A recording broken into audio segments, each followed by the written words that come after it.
Dear God, from now on, I'll be good. No more wars, no more lonesome cries. I'll volunteer in the neighborhood. The streets are playing with my mind.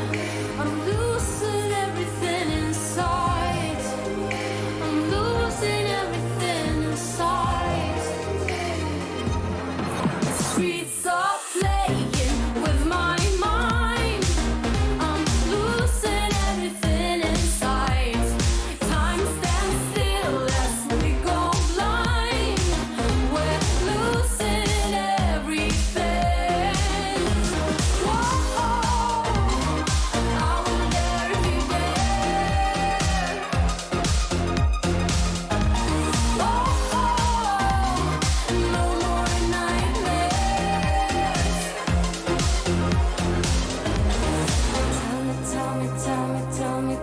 Tell me that you're gonna go and get help.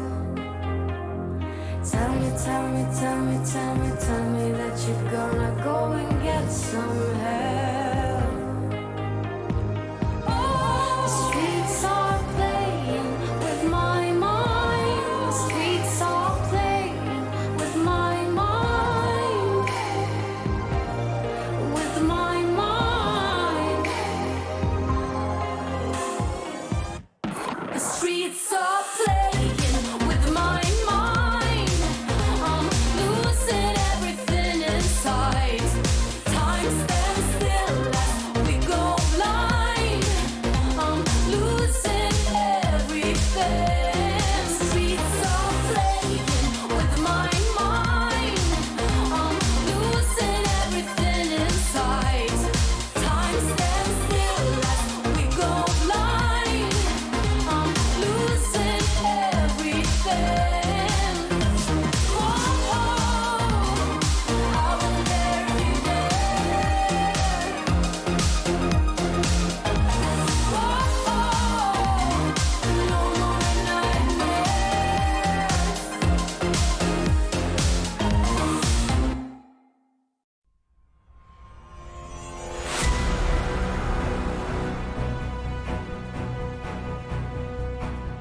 What's going on, everybody? Welcome to X Venture. It's Tuesday. It's race night. Hope y'all are excited. Get comfortable. Grab a snack. Have a cold beverage ready. Hopefully your internet decides to act right. Not only Carrie out there in the chat, but for all of you watching there at home, we've got a real good one here tonight. Something special. We've not had this in the Forza Spec Racing Series in a long time. It's going down right here, right now. Indianapolis Grand Prix, 40 laps. Who will be the Season 39 champion?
It's Tuesday night, Forza Motorsport Spec Racing here live on Twitch TV. Let's get it going.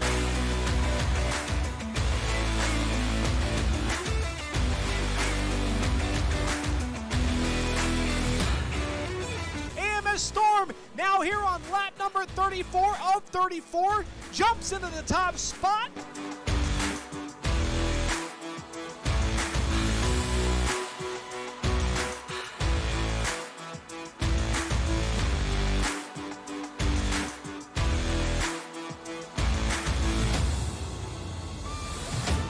And here comes Maverick now, going to make a run to the inside on Drex, perhaps missing his mark.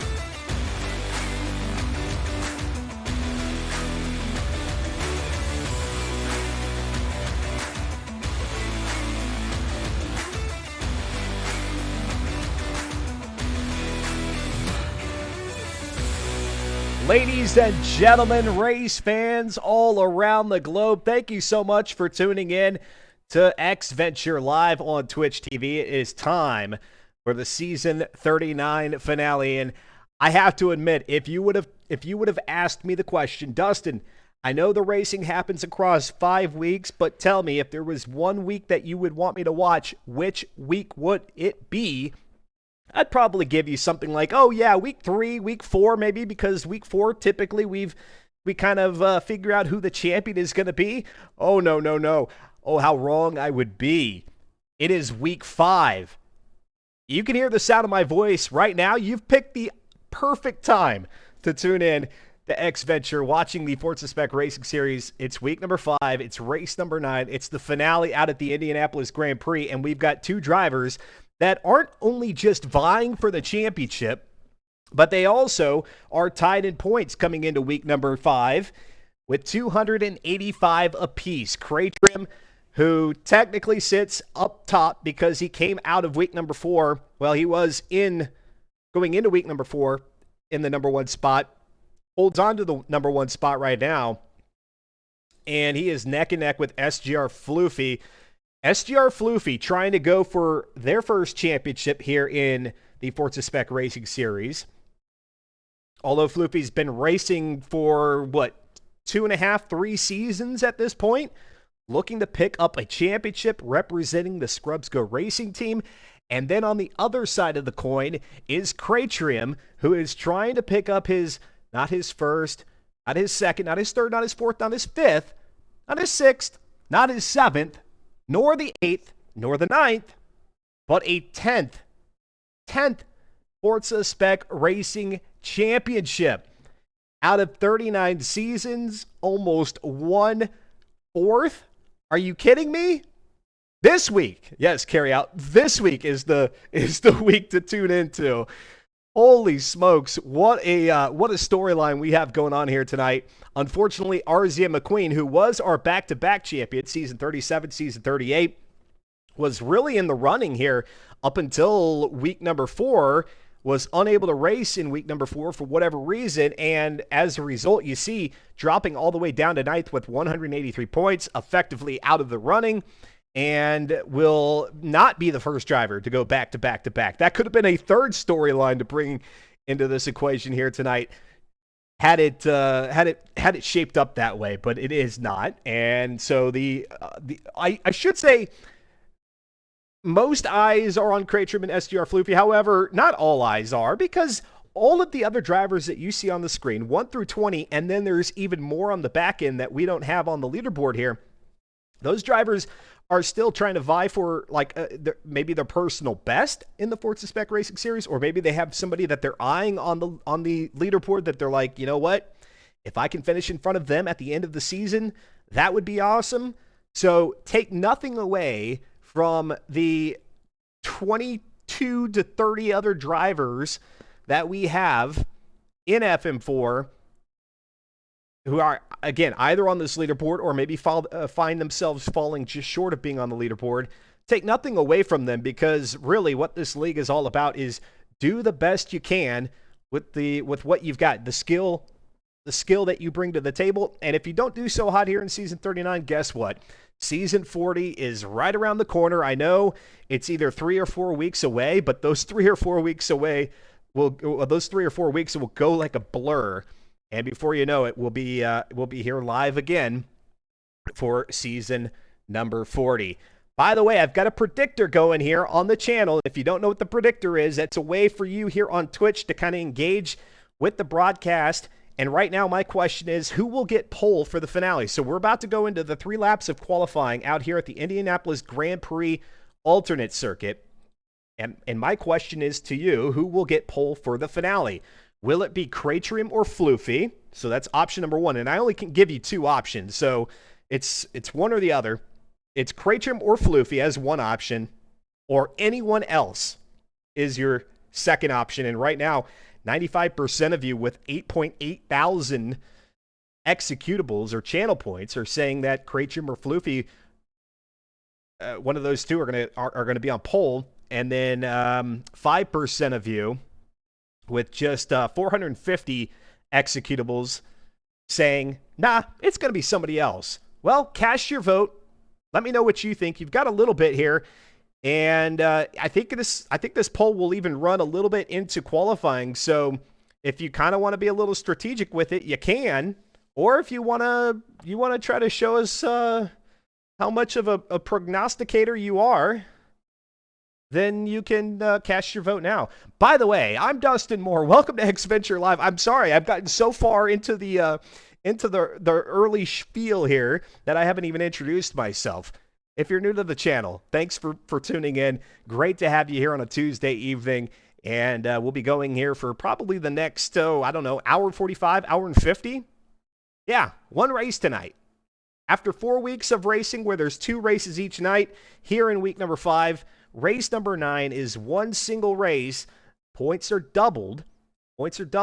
And what's important to note here, too, is that I'm not entirely sure. I know there's somebody who's probably worked it out in the Forza Spec Racing Series league, or maybe one of y'all very studious viewers have said, you know what, here are the situations. But what we have to account for here when we think about the championship points is that there's a drop week rule in effect. Now, Cratrim has come in second for every single race except for the one race that he was the victor of. And so it's hard to know really what the consequence of Cratrim winning and then SGR Floofy coming in second, or SGR Floofy winning and Cratrim coming in second would do to the points total.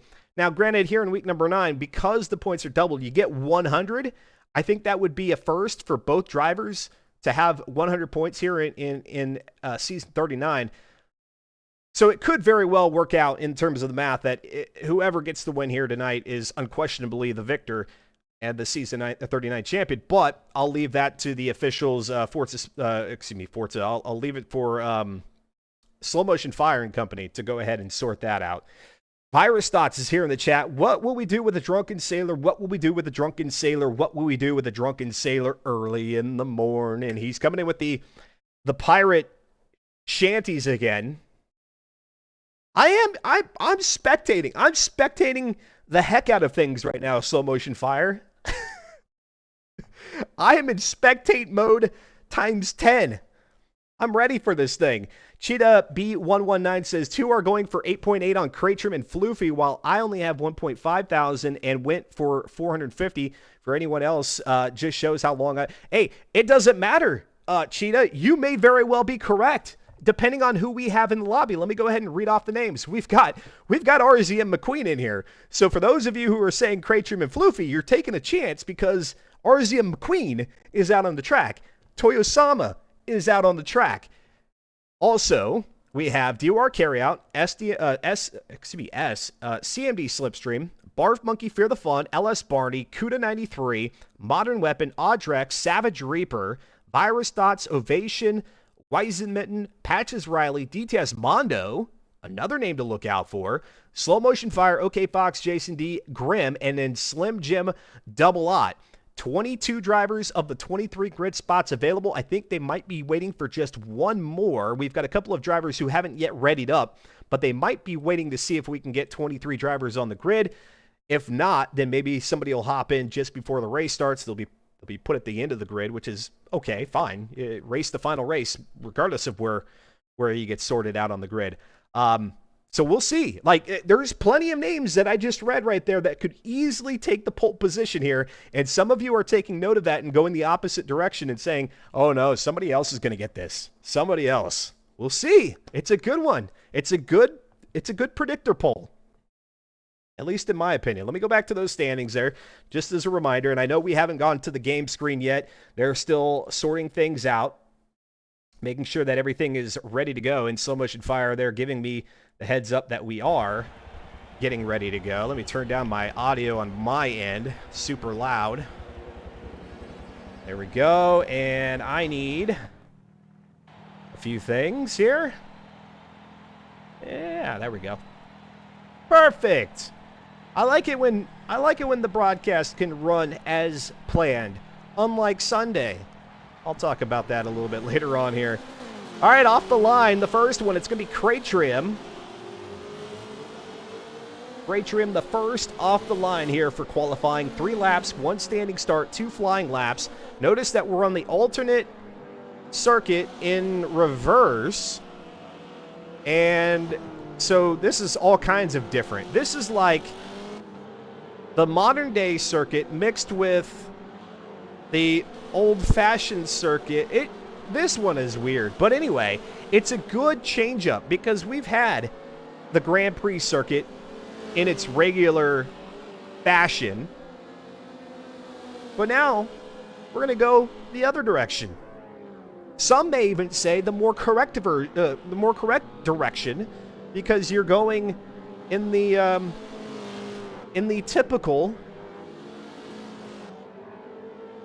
counterclockwise fashion around the circuit, even though we're not on the oval, still counterclockwise. Alrighty, I'm going to throw some stats here in the bottom left as drivers cross the line. We'll get a feel for who is going to be where. And then, of course, once we start the next lap, and that's that flying qualifying lap, we'll get a better idea of who might be in the running for pole, which the predictor is open for. You can cast your vote. Hopefully it ends soon enough. Oh my gosh, I might have left the predictor open way too long. Some of y'all are about to come in here and snipe this one, aren't y'all? Some of y'all are. I can feel it. You're just waiting. You see the timer? You're waiting for the results. If it gets too close, I'm going to have to just kill the predictor, but I don't want to because it's a really good one. I gave it too much time. Really, we don't have a lot of options here with the predictors. They're like 5-minute increments. And by the time I started it, I gave it 15 minutes, and that was kind of a little iffy. Yeah, I don't know. I might have to kill this one, unfortunately. Right now, DTS Mondo, 154.5. Oh, actually, I can end submissions manually. Ah, let's do that. I'm going to end submissions manually. After, let's say after, let me go back here to LS Barney. After LS Barney finishes his second lap, I'm going to end the submissions if the timer hasn't already run out. I didn't realize I could force it to close. That's good. That's good. That way, if you don't time it just right. Virusstock says, let me see if I don't DNF or come last this tonight. Hey, you know what, Virus? Do your thing, man. I mean, you can't be on point all the time. That would be exhausting as a driver, right? As a competitor. I mean, obviously, all competitors are trying to be on the top of their game at all times. But hey, you do you out here, and don't get too frustrated. Carryout's dancing. Carryout is he told me there in the chat that he plans to be racing here tonight. Down the infield straightaway goes LS Barney. And yes, they are taking an early left right here. This would be the old Grand Prix jut out on the infield that apparently they don't use anymore for one reason or another. I don't get it. I feel like it adds that little extra bit of complexity to the track. However, they did add on the back end of the circuit there toward the start-finish line the complex string in that area, so that might be the reason. I'm sure they've got their reasons. Oh, by the way, let me go. Well, I think we're going to be good. I think we're okay. The timer is going to end on the predictor. Here comes LS Barney. DTS Mondo is still our qualifying leader right now with a 150.4. Here comes Barney across the line. He's going to move himself up the grid into row number 4, at least for now. DTS Mondo, though, with that 150. And starting his third and final qualifying lap. These executables that you're using in the Twitch predictor are very important here on Xventure. It's what I use to do giveaways. And so if you have channel points, once we get to the giveaway point here on the channel, you use those to redeem for entries. So trying to stack those as best you can is the goal. SGR Floofy coming across with a 150.1, so we're going to hang out here with Mondo as he goes through the chicane here, the final chicane, out onto the front straightaway here at the Indianapolis Brickyard. And can he beat SGR Floofy's 150.1? You see the flag stand just above Cratrium's name across the line? He cannot. SGR Floofy here on the third and final qualifying lap looks to pick up pole, but no, Arzian McQueen with a 150.103. I was worried about you guys sniping in the predictor. It was Arzian McQueen who came in on his last lap, getting the top time, a 150.103. And let's see, SGR Floofy is finishing up his third and final qualifying time. He's now on the front straightaway in that Scrubs Go Racing 1990 Mazda Miata MX-5, and SGR Floofy gets it back with 3 thousandths of a second. 150.1.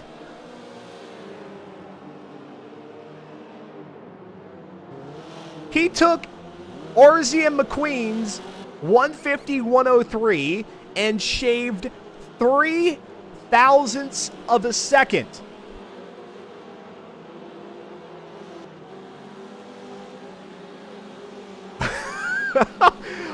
my gosh. If qualifying is any indication of how crazy this race is going to be, if you guys weren't paying attention to that, that was quite possibly some of the closest qualifying we have seen here in the Forza Spec Racing Series. Yeah, sure, we've seen drivers give up pole position from one lap to the next, but to see it come down to 0.003 of a second, determining the difference between McQueen being on pole and Floofy being on pole, I mean, that's we're splitting hairs there. And with that, Floofy does indeed get pole. And so, for those of you who said that Cratrim or Floofy would get it, congratulations. You've done yourself good there in our Twitch predictor. Now, let's go ahead and start another one here, and then I'm going to see if we've got any drivers in the driver's spotlight before the race gets going. But here's the question that needs to be answered. This is the 1 million executable question. Who will win the Season 39 championship? Will it be Cratrim or SGR Floofy? And I'm going to give you guys lots of time with this one. You're going to get 30 minutes. Who will win the Season 39 championship, Cratrim or Floofy? Let your voices be heard. Meow. All right, take a look at the lap times. A 151.660 there for Cratrim. Not able to break into the 150s, which is going to put him... That's going to put Cratrim on row number 3 at the very best. Wow. All right, DTS Mondo with a 150.4. He had one of the quick qualifying times before RZM McQueen took it there with that 150.103. Fear the Fun with a 150.7. 153.4 for Cuda93. Weisenmint with a 154.543. A 155.6 for Patches Riley. A 151.7 there for Toyo Sama. Modern Weapon with a 154.524. LS Barney, a 152.4. OK Fox Jason D with a 154. Come back to me, screen. 154.6 there for OK Fox Jason D. Audrex with a 152.4. Savage Reaper with a 202.450. A 151 double op there for SGR Floofy. Good for pole, trying to pick up their first win in the Forza Spec Racing Series here in Season 39. A 152.0 for Slipstream. Ovation with a 155.072. Barf Monkey with a 152.546. A 154.0 for Slow Motion Fire. A 202 Dirty there for Virus Thoughts. That'll put them at the back of the pack. DUR Carryout at a 152.298. Graham with a 203.790. And Slim Jim, who was celebrating the fact that he made the leaderboard, the top 20 for the first time, with a 158.292. How about that? All right, let me go take a look here at the driver's spotlight. We've got Graham. Graham is in here. Graham with a 203.790. Seems like you'll be able to shave some time off of that here during the race, yeah?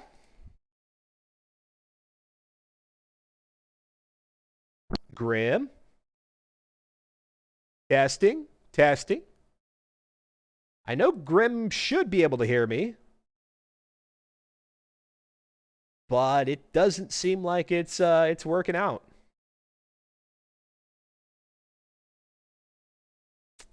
All right, Grim, we tried, but failed. Quickly, folks. Wait, hold on here. Cheetah says, that is what you want from a qualifying session. Why did I expect this question? Yeah, of course. This is the question. And look at you guys. 100% right now on Floofy. Bold prediction at this point. 100%, 2,000 executables are going toward Floofy. By the way, I said that those executables are important here on the broadcast because that's what's used for the giveaways. Well, guess what? We've got a good one coming up, and the biggest giveaway ever here on X-Venture. Now, I will go ahead, and I say this with all due respect. It's not because I choose to. It's because it's just the way things are. What I'm about to share right now is only for those of you viewers in the United States. I'm sorry, I don't manage the way things. I don't make decisions on how things are with prizes and trade and taxes and shipping, and I don't control those things. They're well outside my control. And so I hype you guys up with the hope of, one, for those of you who are eligible, being excited and have a chance to pick up one of these prizes. But then for those of you who are maybe on the outside looking in as people who don't reside here in the United States, at least acknowledging the fact that, yeah, we do some pretty cool things here on the channel. And when I can, I make things opened up a little bit more to all the viewership. But this one here, as it relates to the first annual baseball bonanza here on XVenture, for the U.S. residents, we've got these prizes up for grabs. And this all goes down on April 16th. One Topps Baseball 2021 Series 1 Hobby Pack, which is a pretty significant item. You're getting like 27 packs of cards with at least one guaranteed signature card, or what they call relic cards, which I'm not too familiar with what the relic cards are. But either way, you're going to get one, like, at least high value card in there with that hobby box. And then there are 3 Topps Baseball 2021 Series 1 relic boxes, or blaster boxes, that I'll be giving away. You get the 70th anniversary Topps patch card in there somewhere, which I think is a patch of any one of the team's logos. Then there are 3 gift cards up for grabs, care of the folks over at Fanatics. One is a $50 gift card, 2 for $25. So for those of you who are getting geared up for the baseball season, or any sport, hockey for that matter, or maybe you're doing some early shopping for football, there's some money to go toward your purchase of some merchandise. And then one $50 PlayStation gift card. All of that here on April the 16th. And you have to have these channel points, these executables that you're wagering right now, or not wagering, but at the same time, you're racking them up just by watching the broadcast. That's what you'll use. If you're watching right now, you have a leg up on the competition, because we're going to get some viewers in here the day of April 16th. They're going to be new to the channel, and they're going to be vying for entries. 500 executables is what you'll need for an entry. You can have a maximum of 3 entries, and 3 entries for a shot to win any one of those 8 prizes. What it breaks down to when I separate the 3 gift cards into one prize, and the 3 blaster boxes, separate those into one prize. 8 prizes in total. I do want to go big on my 1.3, or do I want to play it safe, says Cheetah. That's an answer. That's an answer. That's a question only you can answer. Yeah. By the way, let's see. They're getting close. They haven't triggered it yet, although it looks like everybody is readied up. We're getting very close. But yes, because this is the final race of the season, and then they'll go into their off-season activities here. A reminder, or a heads up, really, because I think I've only mentioned this 1 or 2 times. Next Tuesday, same time, 8 p.m. Eastern, we'll be rolling into 3 weeks of SnowRunner fun here on XVenture. I know it's a very popular broadcast that I had earlier in the month of March, the 24 hours of SnowRunner, and so I'll be back at it here a week from tonight. However, before that, I will be doing the 12 hours of SnowRunner this Saturday. Hang out with us here over the next hour and a half or so. We're going to talk about all the things coming up here on XVenture, but let's get ourselves a Season 39 champion. They're on the line. SGR Floofy on pole. RZ McQueen opposite of him in second. Then you got DTS Mondo and Fear the Fun back there. And who you don't see behind DTS Mondo is Crate Trim. And off the line, here we go. Kick the tires and light the fires. Season 39, the finale. Week number 5, race number 9 is underway here at the Indianapolis Grand Prix, the alternate circuit in reverse, and into turn number 1 they go. It's going to be RZ and McQueen back there behind Floofy. Now into turn number 2, the right-hander really slowing it down, quite possibly the slowest corner here on this circuit. And now out of the left-hander, back out onto the Brickyard Oval before they duck back into the infield. And there's all kinds of lines being used there. You see some drivers on the high line, a couple of others mid-pack, or not mid-pack, but mid-line and then low line. And now out of the Brickyard Oval and into the infield again is still McQueen there in second. SGR Floofy's going to lead them through. Down onto the infield straightaway. Good to see McQueen back there on the track. Unfortunately, not going to be in the running for the back-to-back-to-back championship. That would be the first time here in the Forza Spec Racing Series. Just not going to happen. Fear the Fun in third. DTS Mondo is in fourth. Kratrim is in fifth. Toyosama is in sixth. DOR Carryout in seventh. Slipstream in eighth. Audrex is in ninth. And LS Barney in 10th position. Let's drop back to, let's go to Kratrim here in sixth position. He's got quite a bit of work cut out, and you see already some scrapes there on the driver's side panels of that 1990 Mazda MX-5. It's got 156 horsepower, 135 foot-pounds of torque, 1,980 pounds of vehicle curb weight, brings it in at D400 here in Forza Motorsport 7. And as we get the overhead shot there, down the front straightaway they go for the end of lap number 1, starting lap 2 of 40. Toyosama right there on the back end of Kratrim. Kratrim moving up now to 5th position. Side by side, third and fourth. That's Fear the Fun and DTS Mondo. Let's go to Mondo. Mondo, for a little bit more than a split second, had the quickest lap time during qualifying. Right now, 4th overall. And look at SGR Floofy starting to pull away from McQueen. McQueen is here to spoil the race, by the way, because you're out of the championship, but you're good enough to win. That just means you're here to take points away from people, which is always encouraged. At least I say so. Get in here, mix it up. Make the two drivers who are going for the championship, make them work for it. There's no silver platter here. It's a beer league, but I assure you that beer is getting served on a pretty rusty, rugged, beaten up platter. You're not getting anything handed to you here in FM4. Everything you need to know about the Season 4 running, or Season 4, the Season 40 running of the Forza Spec Racing Series will be posted up, reddit.com/r/FM4. There goes Fear the Fun as he goes a little bit wide and then blocks DTS Mondo looking to the inside. Now through the chicane they go. I'm sure all the drivers given a fair warning there not to cut the grass too much.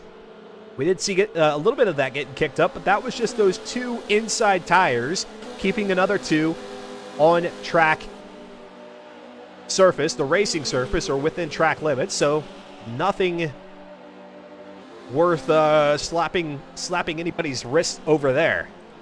Nothing at all. And now here we go, side by side. Fear the Fun looking a little squirrely there. That's going to allow DTS Mondo to set it up nicely for the inside. And unfortunately, we've got the loading screen. Baby, come back. And because this is the finale, there are these situations where we may see a restart, but let's see who that was that's fallen out. SGR Floofy is still our race leader. RZ and McQueen still in second. Oh, it was DOR Carryout. DOR Carryout, who was knocking on wood saying, hey, man, I hope my internet connection holds up. Spoke too soon. Carryout, welcome to the welcome to the spectator bench, the grandstands here in pit lane. Right now, as it stands, 61% of you are casting your vote on SGR Floofy. 6,000 executables. 39% are voting for Kratrim to come out as the champion. Not to win this race, although the winner of this race very likely is going to be the champion. But that's what you're casting your vote on, is who will be the champion of Season 39. If something odd were to happen, or let's just say that those two, Floofy and Kratrim, don't even finish first, that's not what you're voting for.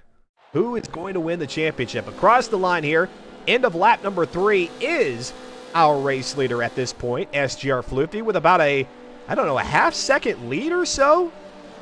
There on RZ McQueen, we've got a driver who I believe is in the pit lane. Is that Fear the Fun? Fear the Fun in the Ally car, very early, into pit lane, and I was too slow to check the vehicle situation. I don't know if this is just an early pit strategy or if Fear legitimately had to get some work done. Very interesting. Let's go back up to 4th with Craytrim. Carryout giving me an update there in the pit lane or our Twitch chat saying, no, Dustin, I backed out. I didn't DC. Okay, very good. And so now we're down to 20, I believe it is 21 drivers of the 22 who started this race. We are indeed. Let's go ahead and ride on board here with Craytrim. Let's see what a lap around, or at least a half lap around Indy GP looks like from Craytrim's point of view.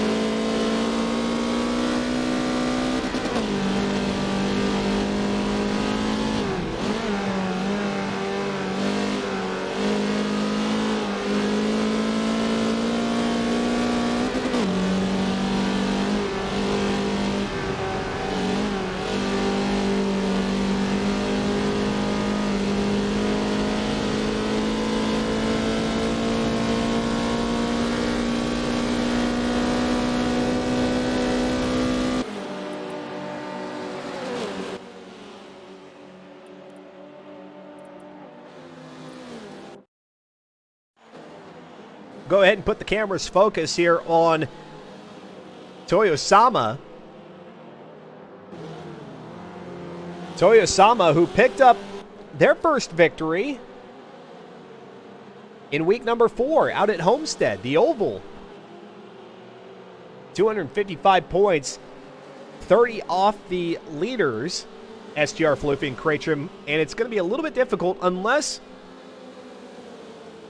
Well, I mean, even if something crazy happened to Craytrim and or Floofy in this race, it would take a lot for Toyosama to be able to come away as the champion. Again, because of that drop week rule that is in effect. If Floofy and Craytrim just had abysmal races here in race number 9, well, this would be their drop week, and as a result, one of those two would probably still be in position to win the championship. However, Toyosama is going to be one of those names to watch out for in Season 40 if they return. The Spa Groomtopia car delivery there. I don't know if that's a real place or what, but nicely done. SGR Floofy now is putting on a clinic. He's shown us how to drive the Indianapolis Grand Prix alternate in reverse. With the Miata here, because that separation between first and second occupied by RZ McQueen here, continues to expand. Perhaps McQueen maybe a little rusty, having not participated in week number 4. Let's go back to Audrex in 9th position. He's got the Cobra Kai, strike first, no mercy. These are fictional businesses, so I guess Toyosama's would likely be fictional. I should have known that. Running through the field, SGR Floofy, our race leader, RZ McQueen in 2nd. Then it's a battle for 3rd right now between Craytrim and Toyosama. Craytrim actually moves up to 3rd at this point. LS Barney in 5th. Barf Monkey in 6th. Slipstream is in 7th. Audrex in 8th. Slow Motion Fire in 9th. DTS Mondo rounds out the top 10.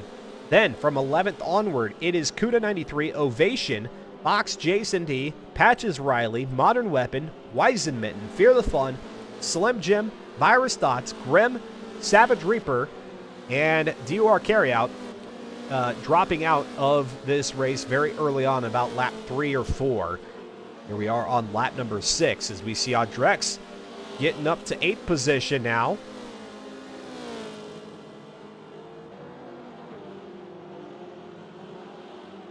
You've got a little bit of time left here in our predictor.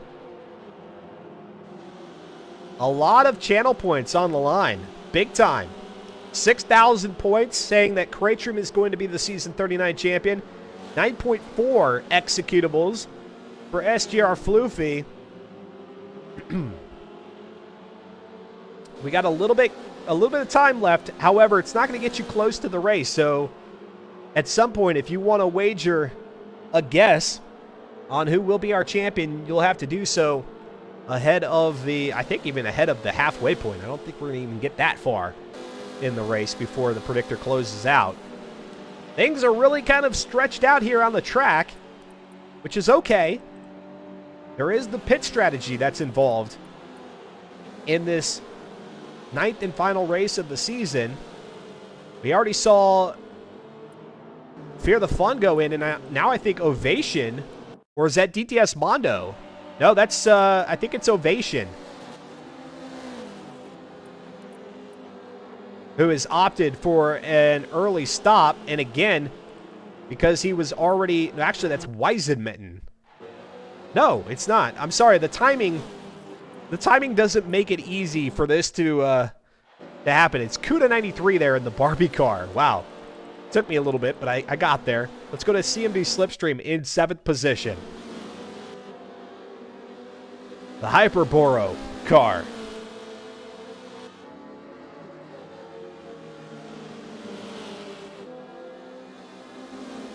Yes, and Cheetah clarifying there with Carryout that you can, in fact, use the endurance race, this 9th and final race of the season, as your drop week. You most certainly can.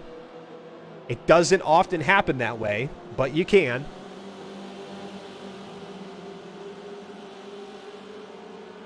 You really don't have a choice in the matter either. It's all automatic. All automatic. Whichever your worst of 5 weeks is in terms of championship points, that's what gets dropped. Or I shouldn't say championship points. Your worst of 5 weeks in terms of points. As Slipstream grabs a little bit of the grass there, he's going to slide it out. And is he lining it up for pit lane? No, he is not. He was just trying to counter the slide there a little bit. And he stays in 7th, but here comes Audrex quickly bringing up the rear here in the top 8. Slow Motion Fire just out for a Sunday drive here in 9th position. The only body next to him is the fans, the virtual sprites there on the sidelines, the grandstands.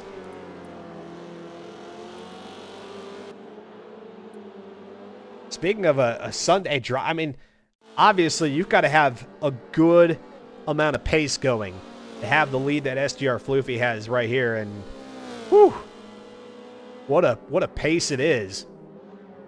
Let's go ahead and take a look at the stats here and see if we can't glean anything from that. Yeah, nobody was able to do it during qualifying, but SGR Floofy here during the race itself has managed a sub 150 time at a 149, not a 149 or a 149.8, but a 149.317, almost breaching 148 territory. Wow.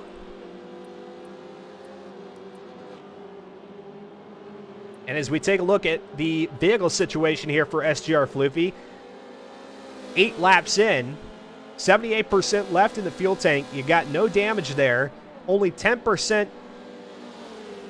10% is the highest there on that front right tire. 9% on the front left, and then just cresting 6% there on the rear tires.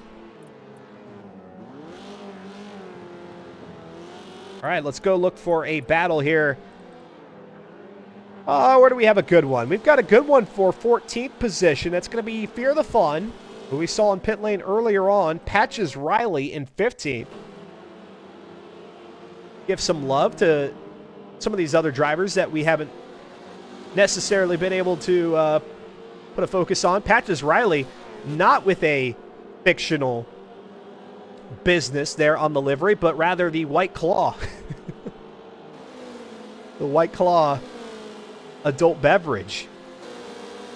Tracking right now in 15th position behind Fear the Fun and out in front of Weizenmetten.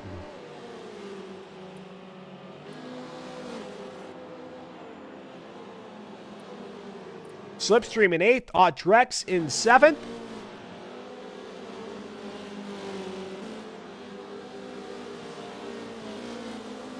And folks, if you do absolutely nothing else this Tuesday evening, and why should you? It's the end of a Tuesday. Well, if you do nothing else, first, let me thank you for tuning in. But if you do nothing else for the rest of the night, and you haven't already done it, please click that follow button here to the channel. Let me know as the broadcaster that you're enjoying your time here. That is the very most I ask of any viewer here. You can say hi in the chat if you want to, or you can lurk. I prefer the engagement with the viewers, so if you want to be a little bit more active there in the chat, we've had some real active chats, and we've had some real mellow chats. Whichever direction you guys want to go with it here this evening, make it happen. I'm along for the ride. I'm going to be here no matter what. So you guys can be as engaged with me there in the chat as you wish, or as you don't wish. And we'll enjoy the rest of the racing action here tonight. But yes, that's the very most I ask is to follow the channel. I'll be live again here on Friday with the Dirt Rally 2.0, and then on Saturday with the 12 hours. Yes, I've said 12 hours of SnowRunner starting at 6 a.m. Eastern. Well, actually 6 a.m. Central, 7 a.m. Eastern this coming Saturday.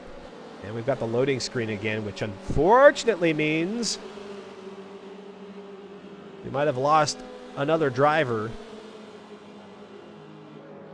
Waiting for the ticker here to go by and tell us, yes, we lost Slim Jim. Slim Jim, so happy to be on the leaderboard here coming into week number 5. 18th position behind Ovation and in front of Art Dimes, but unfortunately for Slim Jim, that'll be it in the 1990 Mazda MX-5 Miata.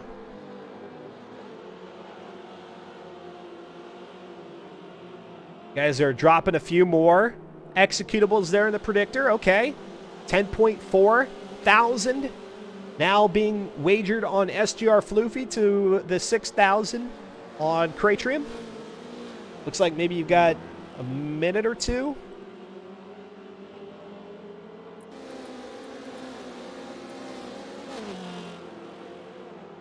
I don't know. Maybe pit stops won't be necessary in this race. Only 42% left. What am I talking about? Only 42. A whopping 72% left in the fuel tank. And here comes Slipstream trying to make a move on Audrex. He's going to go to the inside. That'll line him up nicely here for the next corner. Then he's going to have to get out in front of Audrex to secure the right-hander. I just don't think he has the clearance, or does he? He does. Audrex actually ropes it back out to the outside, so a little bit of a switch in the angle of attack there between the two drivers, and like that, Slipstream moves up to 7th, at least for now. Cheetah says, I think the fuel is the only thing that is a little bit close for this race. I mean, if it's going to be a little bit close, it's going to be a little bit close. 72% left in the tank here on lap 11. I'm sure some of you guys can do some quick math here on that, but that'll be cutting it real close to the point where they might make it and you might actually be able to cross the line on fumes. That might be possible. SGR Floofy still with about a full corner's bit of separation. He gets through the chicane, and now RZ McQueen just entering the chicane, which leads out onto the front straightaway here for the beginning of lap number 12. And I'm not going to be the one to suggest that RZ McQueen is allowing Floofy to do his thing. I'm not going to suggest that. Luffy's coming off of having not raced here in F4 for 2 weeks, and that might be the difference between Luffy running a 149.387 or whatever it was, and here comes Barf Monkey into pit lane. So it seems to be 68% in the fuel tank, no damage. So it seems like stopping is going to be a requirement. Otherwise, I don't think Barf Monkey would have gone in. That is about 2 laps ahead on fuel, so it's manageable, says Cheetah. Okay. Well, and I trust that Barf Monkey, again, who was running in 6th, you don't just duck into pit lane for poops and giggles. We're going to keep it family friendly here. You make that decision as part of your strategy, and so I think there's something there. And even like Fear the Fun, we saw go in early. Now it's a bold strategy to go in that early, because you never know when one of these top drivers might go out, and therefore the organizers say, hey, we're going to go ahead and do a restart, and then all of a sudden you've made a pit stop for absolutely no reason. So you've got to be very, very sure that everything is going to run without a hitch. And looked like Slipstream was maybe going to get on the rear left quarter panel there of Audrex. Audrex moving back up to, what would have been 7th position if Barf Monkey had not gone into pit lane, but instead it is now up to 6th there for Audrex, 7th for Slipstream.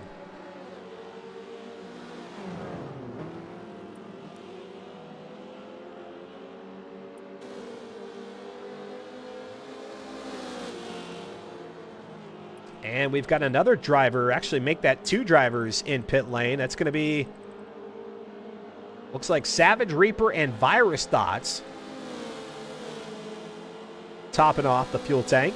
Let's go to Barf Monkey, who is back out on the track after that pit stop, chasing down Modern Weapon for 9th. Cheetah says in the chat, the problem is that once I did a GTLM race for 30 minutes at Silverstone, my tires were sliding everywhere. It was so hard to control after 25 minutes, so maybe that is part of it. I don't know. No, I don't think so. I don't think the tires are factoring. As a matter of fact, I can't think of an FM4 season where the tires have really mattered. They usually put the compound on that's going to give everybody pretty much optimal grip across all 9 races.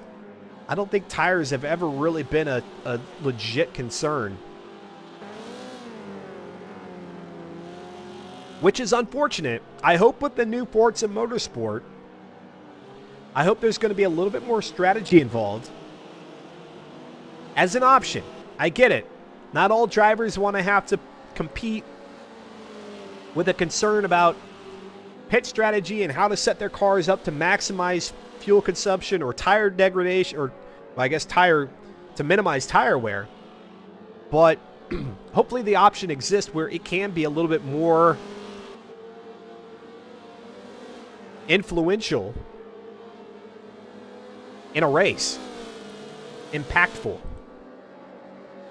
Barf Monkey up to 9th now, getting around Modern Weapon. Our race leader continues to be SGR Floofy, dealing with a little bit of lap traffic there. In 3rd is Craytrim, all by himself right now. Why do I have a feeling that won't last very long? Toyo-sama in 4th, Barney in 5th, Audrex in 6th, Slipstream in 7th. We saw that battle playing out a little bit ago. Let's go back to it here as they enter turn number 1. Up to T2.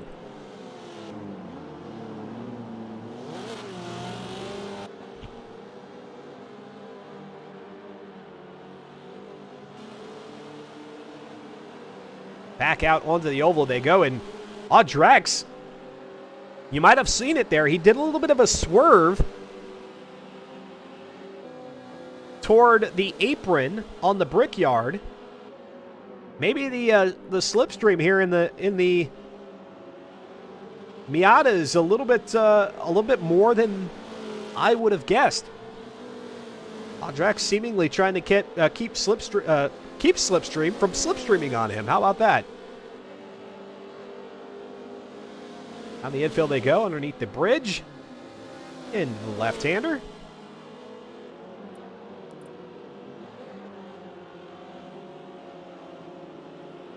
Yesterday's Forza Monthly, for those of you who did not tune in and haven't seen the, I guess I'll call it news. It's a bit of a stretch to call it news. However, Chris Sasaki, who we've not seen on Forza Monthly for some time, made an appearance yesterday saying that I don't know if a beta is the right description because that wasn't the terminology used, but rather said that a playable version of Forza Motorsport of some sort, it could be just a bare bones playable tester,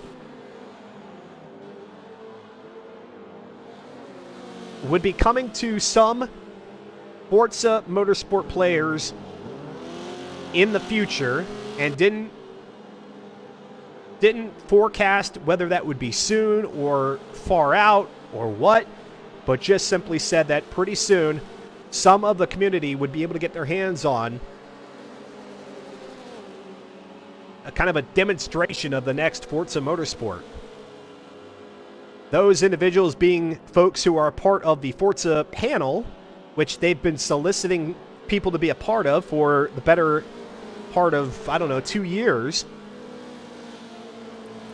Yours truly is on there, and who knows, maybe I'll be able to access the early demonstration, and of course what can and cannot be shared at that point, that remains to be seen for folks who are on the panel.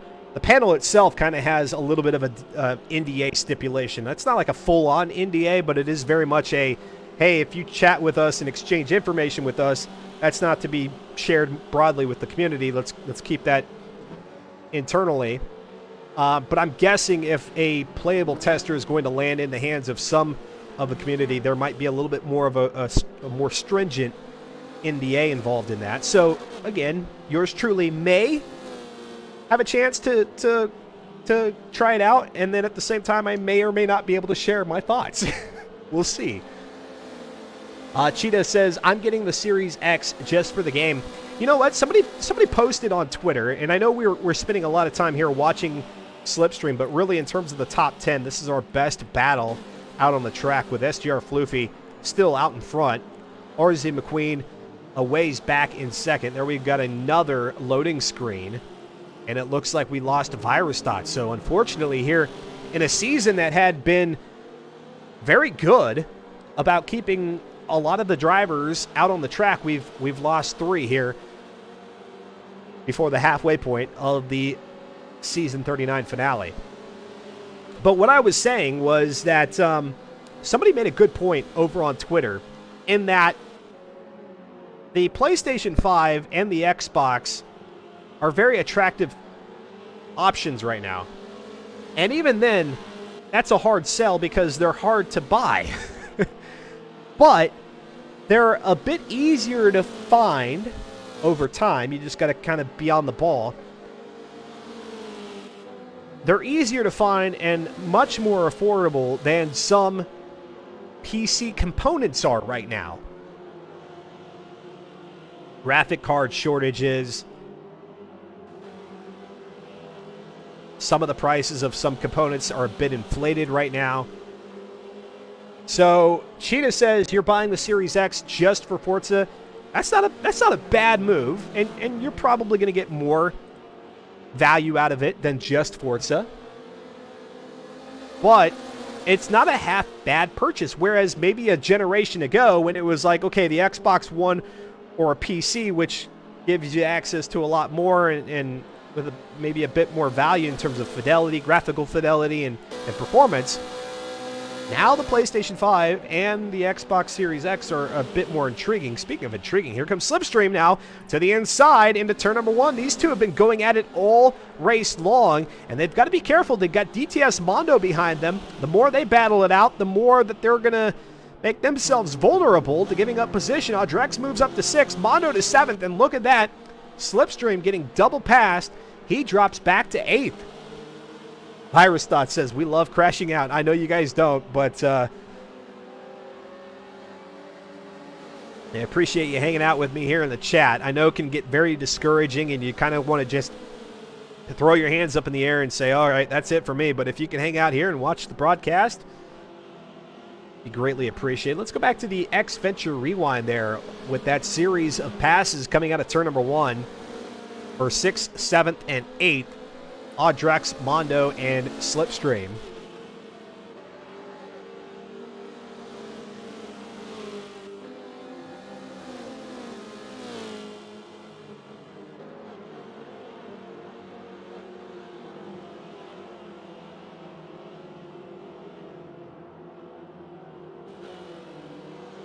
And we've got another vehicle into pit lane that is going to be, wait for it, looks like Ovation in 15th position. Now back under the control of the AI until you get to the end of pit lane here. And then Ovation will roll out into turn number 1. Actually, you go through pit lane in turn number 1 and exit between 1 and 2. Let's go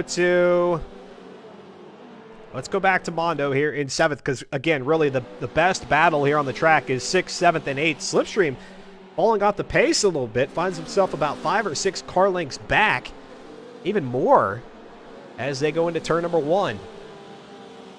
You caught the grass and whipped into the back straight wall. There was no way my car would safely make it around, so I called it. That's respectable there, Virus Thoughts. I mean, I think you might have been able to find a way to limp it back, but I understand. I don't hold it against you. That's a driver decision there. If you want to try to find a way back to the pit lane, maybe through the grass and all that, or if you just say, hey, you know what, I'm good, I'll call it. That's a driver decision. Drex now falling to the power that is DTS Mondo. I hope Mondo drives in Season 40. Would love to see what they're capable of with a full season's worth of racing. I think DTS Mondo showed up in week number 2. I think.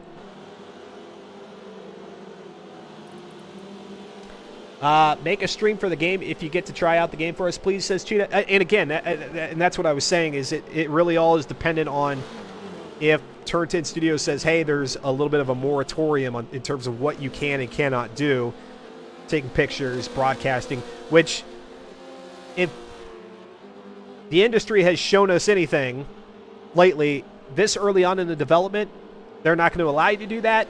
It's not until maybe we get a little bit closer to a release, and if they've got a tester that they want to run to check the servers, and maybe they artificially, give some hype, like they call it a playable tester phase or an open beta or whatever they call it, just to kind of get a little bit of interest in the game before its release. That might be the time where you're going to see some content. But I'm going to guess that based on kind of industry standards right now, this early on in the development phase, there's likely to be some sort of NDA. But we'll see. Again, that's all assuming that I'm even in the pool. There's so many panel participants, I'm guessing, and only so few people that I'm sure they're going to trust to give an early build a whirl with. I don't think everybody will get so lucky. Here comes SGR Floofy, our race leader, and has been since the very onset of this race. Qualified in pole position on that third and final qualifying lap, able to nab it from RZ McQueen with a 153.100. And now SGR Floofy, we take a look at the stats here for the race, has a 149.317. He's hot lapping at this point. Let's go ahead and take a look at the vehicle. 47% left in the tank, so it's going to be very, very close. We're at the halfway point of this race, or at least we're about to at the conclusion of this lap. 47%. If he can manage to conserve a little bit of fuel here and there, it might be possible to come across the line on fumes. It might be possible. That might be something that Floofy doesn't want to test, though. You might not want to try that. But you never know. McQueen in second, Kratrum in third, Toyosama in fourth, and Ellis Barney kind of going under the radar here with the Barney car in fifth position. And he's got a bunch of cars staring him down, a mix of lead lap traffic and back markers. Of course, the back markers he's probably already passed, but now DTS Mondo creeping into that rearview mirror there in sixth position. That's going to be quite the test there for Barney. As good as Barney is, DTS Mondo is seemingly a little bit on a different level as Mondo gets it up into the grass there on the exit into the front straightaway. Going to allow Barney to have a little bit of breathing room.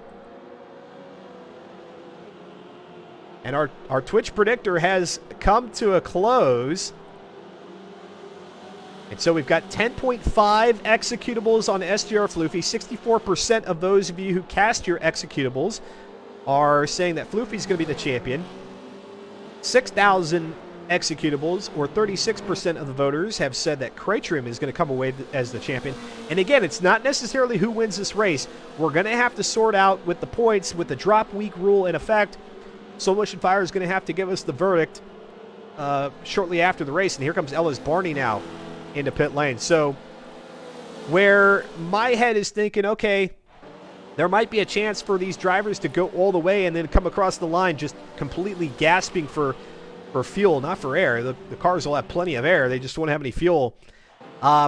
It seems like the drivers are like, yeah, we're not gonna take that chance.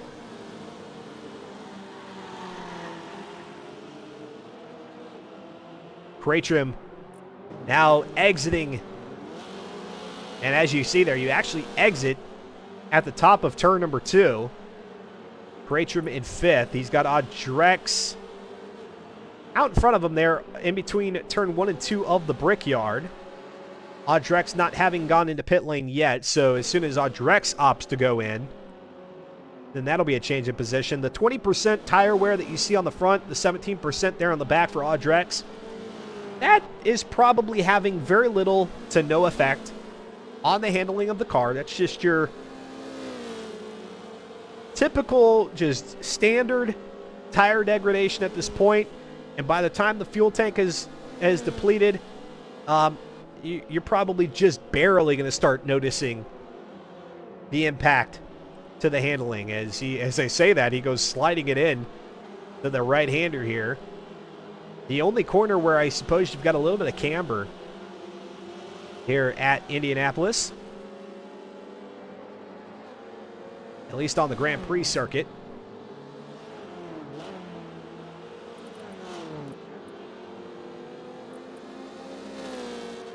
Let's go up to McQueen in second. 41% with 25% tire wear up front. It's and I don't know, maybe some of you all in the chat could lend some knowledge, but it is interesting that RZ McQueen's got 25% wear up front and just 13% wear at the back, whereas we saw with Audrex only at 20% tire wear up front, but then almost equally matched in the back around 17%. So a difference in setup there is having an impact on the tire degradation, again, which is probably not even being felt right now, but it's still worth noting. All of these vehicles, the exact same build, The only difference is that, well, there's two differences. One, who's driving the vehicle, and then two, with what parts are tunable, based on the upgrades that have been applied, you can make your own personal tuning preferences, which could be the difference between the two cars. More often times than not, it's the driver, but you can set the car up to your liking. Down the infield straightaway. Let's run through the field here. We've got RZ McQueen, who is now our race leader because SGR Floofy is docking into pit lane. And there goes the AI, bringing it into the pit box for fresh tires and a full tank of fuel. I was mentioning earlier, hopefully that Forza Motorsport has a little bit more strategy and things like tire degradation and what compound you use and all that has a little bit more of an effect or an impact on races if the option to set those up for an event are permitted. But then also, when you go into pit lane, okay, I don't want to top off the fuel tank. I only need enough fuel to get around the track for the remainder of the race. Or I just want to put 2 fresh tires on in the front or 2 fresh tires on the right-hand side of the car. I think we're going to see that in Forza Motorsport, and it's long overdue here. 7 iterations and 15 years in to the franchise. SGR Floofy now, who's trying to come back as our race leader. Got a little bit of a drive there with RZ McQueen on the opposite side of the track. Now, RZ McQueen has not yet gone into pit lane, and so that's the difference here between the two. About a, I don't know, 45, 50-second pit stop is what separates them now out on the track. DTS Mondo in 3rd, Kracham in 4th, Toyosama in 5th, LS Barney back up to 6th position, Audrex in 7th, Barf Monkey in 8th, Slipstream in 9th, Fear the Fun in 10th, Modern Weapon in 11th, Kuda in 12th, Weizenmitten is 13th, Slow Motion Fire and OK Fox Jason V 14th and 15th respectively. Then it's Patches Riley, Ovation, Savage Reaper, and here comes into pit lane RZ McQueen. So where I was thinking, okay, RZ McQueen might stay out there for a bit and see if he can extend the lead, decides to go ahead and point it into pit lane, and we'll get fresh tires, full tank of fuel himself.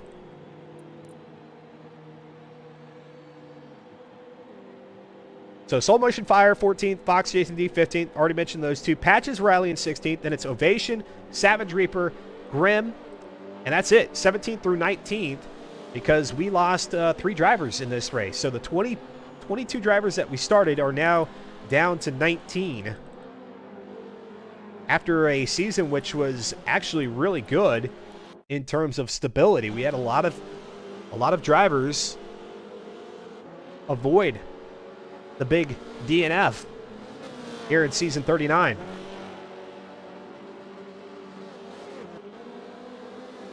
Cheetah saying there in pit lane, RZ McQueen might be trying the overcut on pit strategy, see if it works out. Okay. It's possible. Possible.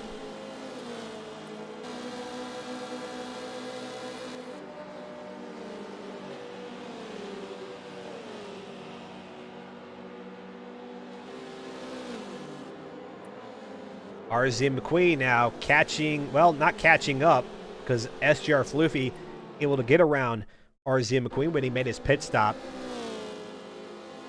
And really, once the two of them took their stop, it's put McQueen basically right where he was before they made the stop. It seems like the same distance behind Floofy. That's just how consistent these two drivers have been. And it really is miraculous when you consider that we've got the lap traffic out there, to which the drivers, our leaders, are having to navigate at any particular point on the track, or any number of points on the track. Virus Thought says, let's see if Floofy pitting 2 laps before McQueen was a good call to stay in first. We'll have to see.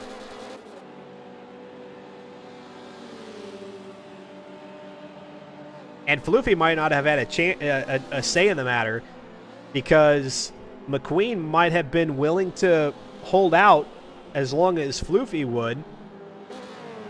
Really putting Floofy in the hot seat to make the decision. So Floofy's decision to go into pit lane might have very well been based on traffic, what things were looking like on the radar. If he had a bunch of back markers out in front of him, that might have been what Floofy used to decide. All right, now's a good time to go in. A lot of the pressure is on that race leader to make those decisions, and then sometimes other drivers follow. I don't think it's often that you have second and third place deciding to duck in earlier than your race leader. Oh, we've got somebody well off the pace here on the infield straightaway in 13th position. It's gonna be slow motion fire. Not sure what happened to him, and he looks to have.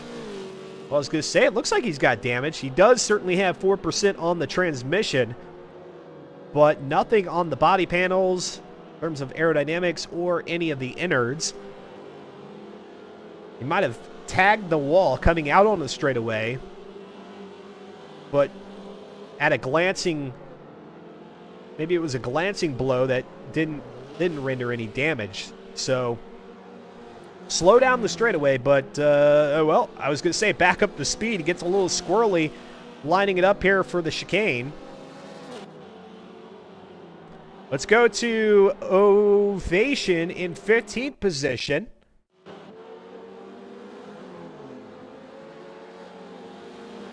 Ovation, by the way, first time here in the Forza Spec Racing Series. I dropped into his stream earlier here on Twitch, and you can find him under the same name, Ovation, O-V-A-C-E-A-N. He's got the full setup, the wheel and pedals,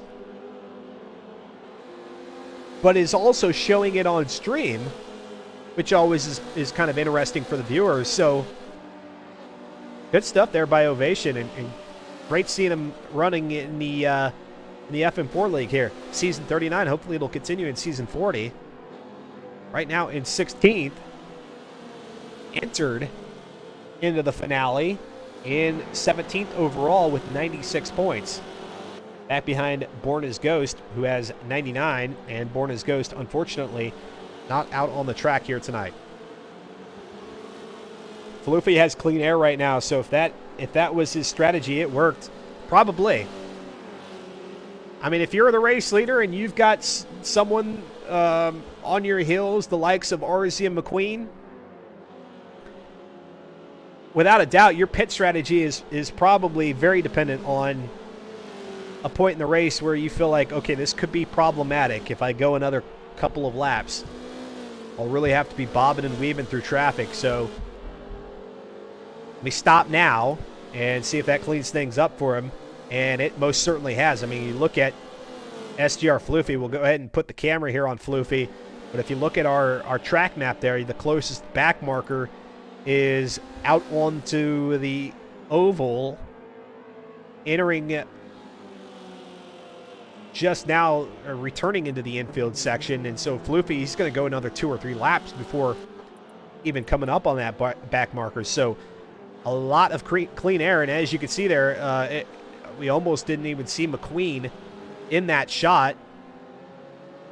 It's not like he's so far back, but he's back far enough that he's not yet in the picture here with the camera focused on Floofy.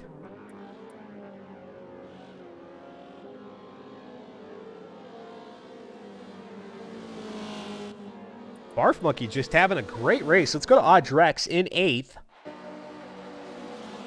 Again, in that Cobra Kai car. Strike hard, strike fast.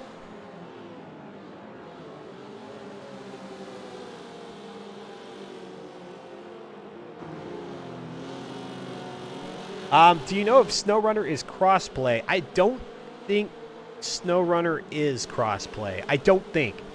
I really don't know a lot about SnowRunner, which is odd, having played a 24-hour marathon of SnowRunner and now getting ready for a 12-hour marathon. That's only because I didn't really get in. I'm not getting into the multiplayer for those broadcasts. I can't honestly say.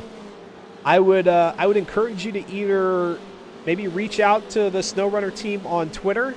I think their handle is @PlaySnowRunner, or drop by their Discord, which you could search online. Just search for SnowRunner Discord, and it should come up pretty easily in the results.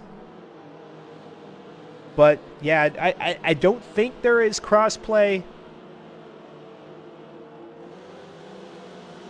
What is pretty interesting, though, about SnowRunner, what I know they do have, is that you can get mods on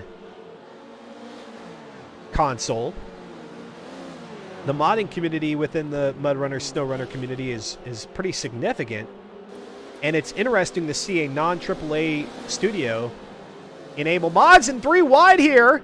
Into the chicane. Drex having to deal with back markers. He goes sliding out there onto the front straightaway, able to avoid Weisenman and Patches Riley, and he's got Slipstream back there behind him. Down the front straightaway they go. Drex, Slipstream, and Slipstream, he cuts out in front of Drex here as they cross over the start-finish line. The bricked start-finish line, and oh my gosh, the working through traffic right here with Weisenman is something else. The battle between Slipstream and Drex has been, bar none, maybe the most exciting that we've seen out here. And they're waging war on the turf of the back markers. And they did so in a very, like one of those corners where you just don't expect it. It's that what would be the first chicane if we were going in the typical clockwise running of the Grand Prix track. We're going counterclockwise here today. Yeah, they made those passes there in the chicane coming out on the front straightaway, and that's always one that you could either regret or you're okay with, and I think they're okay with it right now, although Drex getting passed there by Slipstream. I don't know how Slipstream had the oomph. Maybe it was because Slipstream had the Slipstream on Weisenman. It's entirely possible. Let's go take a look back at it here on the X-Venture Rewind.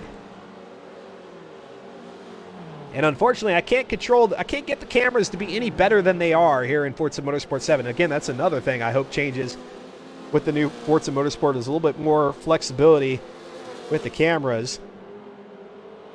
They tend to be zoomed in. Here comes Drex. You see him. He's got 3 cars out in front of him. He gets around 2 of them, and then they get back around him because he loses momentum there with the slide. And unfortunately, I think that's the most we get out of it. We don't see the part where Slipstream makes the move on the straightaway. Good passes, DWM Frog. If it's crossplay, I try to keep you some company virus. Yeah, I'm not going to do any multiplayer stuff in my SnowRunner streams just because, like, I'm like the up-and-coming driver who just wants to be able to accomplish things kind of solo. Perhaps if I get further enough in the game, then we'll make some kind of team effort out of it. But, like, I'm trying to experience it in, like, okay, you're new to the game, which I am. I've never played MudRunner and SnowRunner up until early March when I first played SnowRunner. I'm trying to like work my way up through the system under my own volition. But we might get to a point where we open it up and make it kind of a group effort. Our race leader right now, SGR Floofy, apart from the 2 or 2.5 laps that RZ and McQueen led when Floofy went into pit lane, Floofy has been in the top spot and was coming off of the qualifying session. He's our race leader. RZ McQueen in second. BTS Mondo up in 3rd position with Kratrum in 14th. So Kratrum, who's trying to pick up 10th victory, 10th championship here in FM4, which is a driver best. Nobody has even close the number of championships that Kratrum has, formerly known as C-Tom. 5th is Toyosama. Barney in 6th, who's running one heck of a race. Let's go to Barf Monkey in 7th, who's behind Barney. And then you've got Fox Jason D with Slipstream there. Slipstream is catching up here with Barf Monkey and Barney. So we saw the battle between Slip and Audrex, which is probably not going to fizzle out. I think that's going to go all the way to the checker here with 11 laps to go. But will Slipstream and Audrex soon be vying for 6th? Virus Thought says, also one of my friends who loves your commentating is starting a league for NASCAR Heat 5. Was like, damn, I wish Dustin would broadcast for us. I would love to, but I can't. Like, the limited time that I have, I've got here on Tuesdays for FM4. Fridays was something that I just recently added within the last 6 months or so. And then Sundays have always been a mainstay thing for me. And I'm going to do something different with Sundays here in a little bit. But yeah, I mean, the streaming time is certainly limited. There's been quite a few folks who have said, hey, Dustin, would love to have you commentate this event or the other. And I'm like, yeah, I would love to if I could. But I can't. I just can't.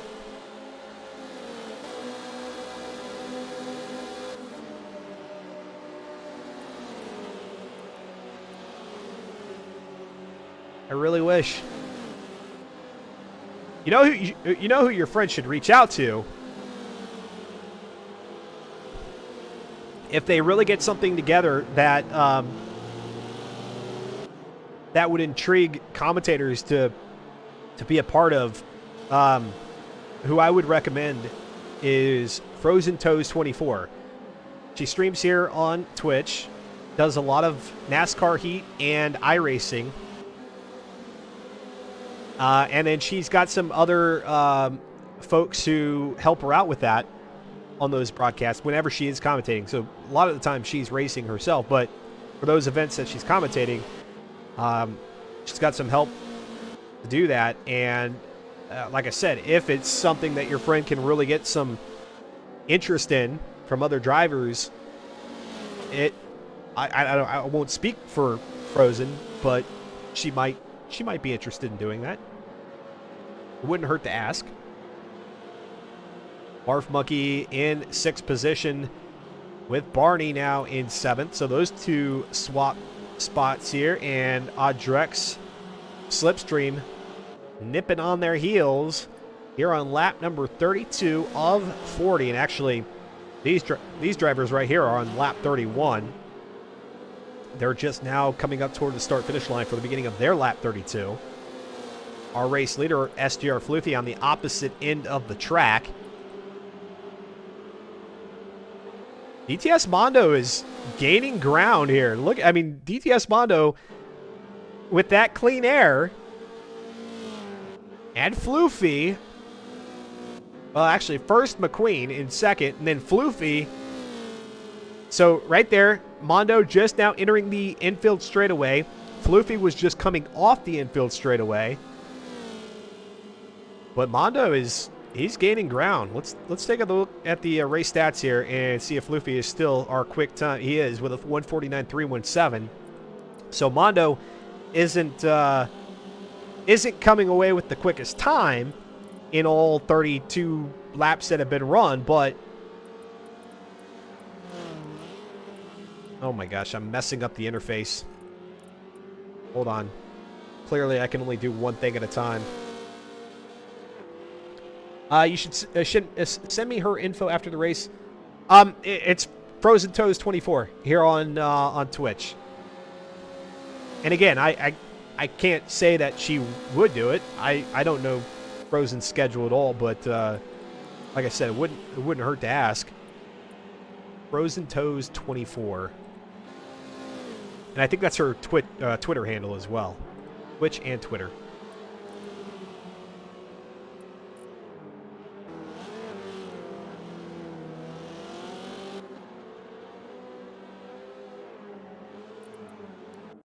go to Barf Monkey, and here comes Barney. Well done by Barney. In the nick of time do I get the camera on him. Oh, a little tail happy there in the 1990 Mazda Miata.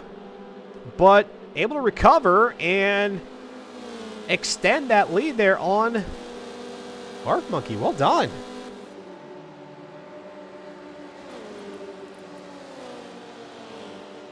You gotta be careful though, because Audrex, he continues to reel them in. Slipstream a little bit further back, and we've seen this with Slipstream and Audrex. The two of them, they'll be kind of in the same vicinity, and then all of a sudden one of them starts to tail off, and then they catch up. A little bit of the accordion effect. Let's go back to the pass there. Ellis Barney. Yeah. Getting it there at the very end. Uh-oh. Uh-oh. I hear the pit alarm. Big J Bishop! Fear the Fun. What happened to Fear? Where are you? Oh no, is Fear out of the race too?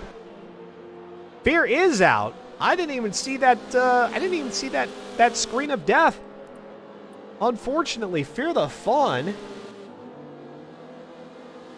who was 8th with 192 points and needed to finish big here in week number 5 to have a chance at moving up to 7th, because Fear the Fun had told us earlier on, I think it was last week, no, Dustin, I'm falling down on the leaderboard. I need to climb. Oh, hard to climb when you're out of the race, unfortunately, there for Fear the Fun.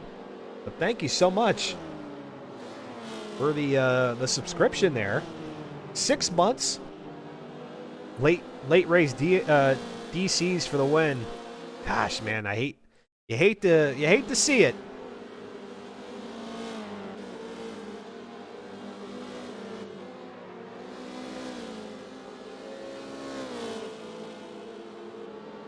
It looks like McQueen is pushing the car hard. Why wouldn't he? But man, Floofy is just, I am really impressed with Floofy's driving here in season 39. We've seen it. There's been hints of it in previous seasons, but maybe not until getting into the Miata here has Floofy felt comfortable and capable. I mean, he's been capable, but now actually showing it here in season 39. And if Floofy comes away with the championship, would be their first here in the Forza Spec Racing Series, and with that championship, you get the bragging rights, but then you also get to pick the vehicle for the next season. So season 40 would be at the mercy of SGR Floofy in terms of what vehicle is raced. How can you guys get involved? Head on over to reddit.com/r/FN4. Season 39 was a very successful season. I think Kraytrim, I think, well, Kraytrim would probably agree too, but Soul Motion Fire and Fear the Fun would probably agree that it was a successful season here. A lot of participation. Yeah, sure, we saw a little bit, well, not even that much less. I mean, we were just one driver shy of a full grid here tonight in the finale. But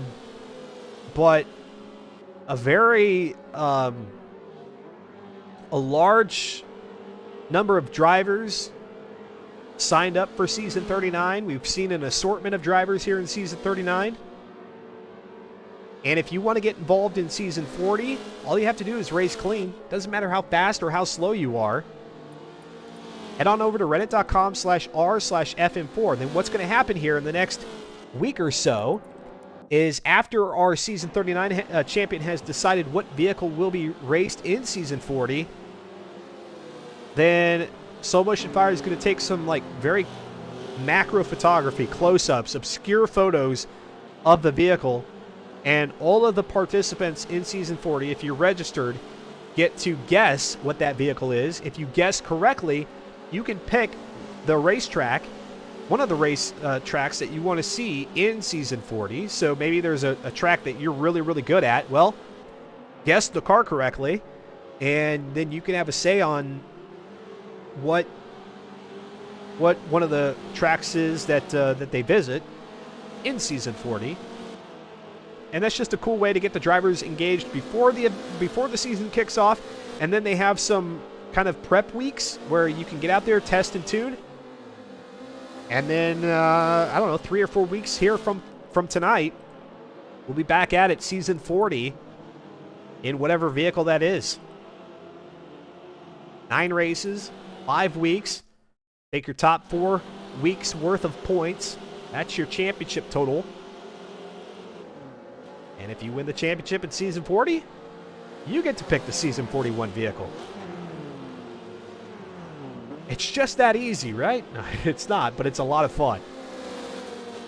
Virus Dot says, I hope it's a car that Slow hates. Slow doesn't strike me as a person who has a vendetta or bias for or against any particular car, except for maybe the Mercury Cougar. That might be the only exception. But with 700 or so cars to choose from here in Forza Motorsport 7, you can go in a lot of different ways with it. No matter which direction you go, it's probably still going to make for some very exciting, very interesting racing here in FM4. Sure, some seasons are more exciting, more riveting than others. This has probably been one of the best seasons that we've had in a long time. And that's just saying in terms of competition. The racing's been great every season, but we've not had a championship come down to the wire like we've had here tonight or over the last 5 weeks. And who knows? You might pick one of those vehicles that people go, oh gosh, really? This car? And then it turns out to be one of the most memorable seasons that there's been. Think back to the Ford F-100 pickup truck. That was a good one. Heck yeah, it was. SGR Floofy here on lap 37, and he has really opened up the lead here over RZM McQueen. Unfortunately for DTS Mondo, he's not been able to catch up, really. Cratrim is back there in fourth, so right now, Floofy, dare I say, is in position for the championship. Now, of course, this could be Cratrim's drop week because Cratrim has had nothing but second-place finishes with, I think, 1 or 2 races being the exception. And so it might be closer than we think in terms of points, even if Cratrim finishes in fourth here tonight. Let's go back to Barf Monkey here in seventh. He absolutely hates front-wheel drive. Oh, so that's where he's a little bit opposed to some vehicles. Yeah, I mean, he may feel that way, but he knows that it's in the best interest of FN4 to have that variety. Yeah, so you can have a front-wheel drive car in some of these seasons.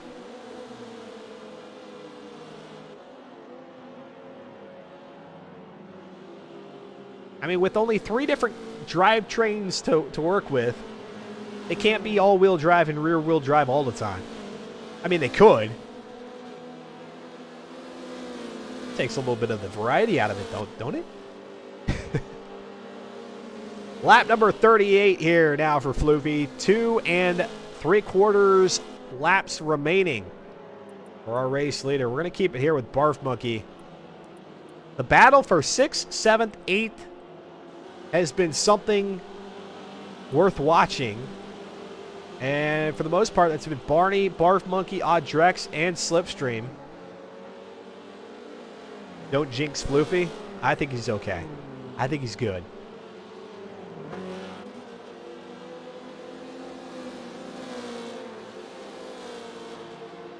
Yeah, Dirt Rally 2.0 coming up here on Friday. It has been... The Dirt Rally 2.0 broadcast have been some of the most enjoyable broadcasts that I've had here on Xventure, on Twitch. I mean, I get behind the wheel, which isn't common. Here comes Barf Monkey to the inside, picks up 6th for now. And yeah, the Air Force car goes to the inside now here for turn number 2. A little bit of understeer. Sends him wide. That allows Barney to get right back up beside him on the passenger side door there, but Barf Monkey keeps it on the apex there into turn number 3 and locks it down. So into 6th there goes Barf Monkey. Dirt Rally 2.0 this Friday, 6 p.m. Eastern time. Come hang out with me. That's going to be a lot of fun. I even got to start the broadcast early this past Friday, and who knows? Maybe the boss will cut me loose again, and we'll have another 3-hour stream. Barney now back up to 6th.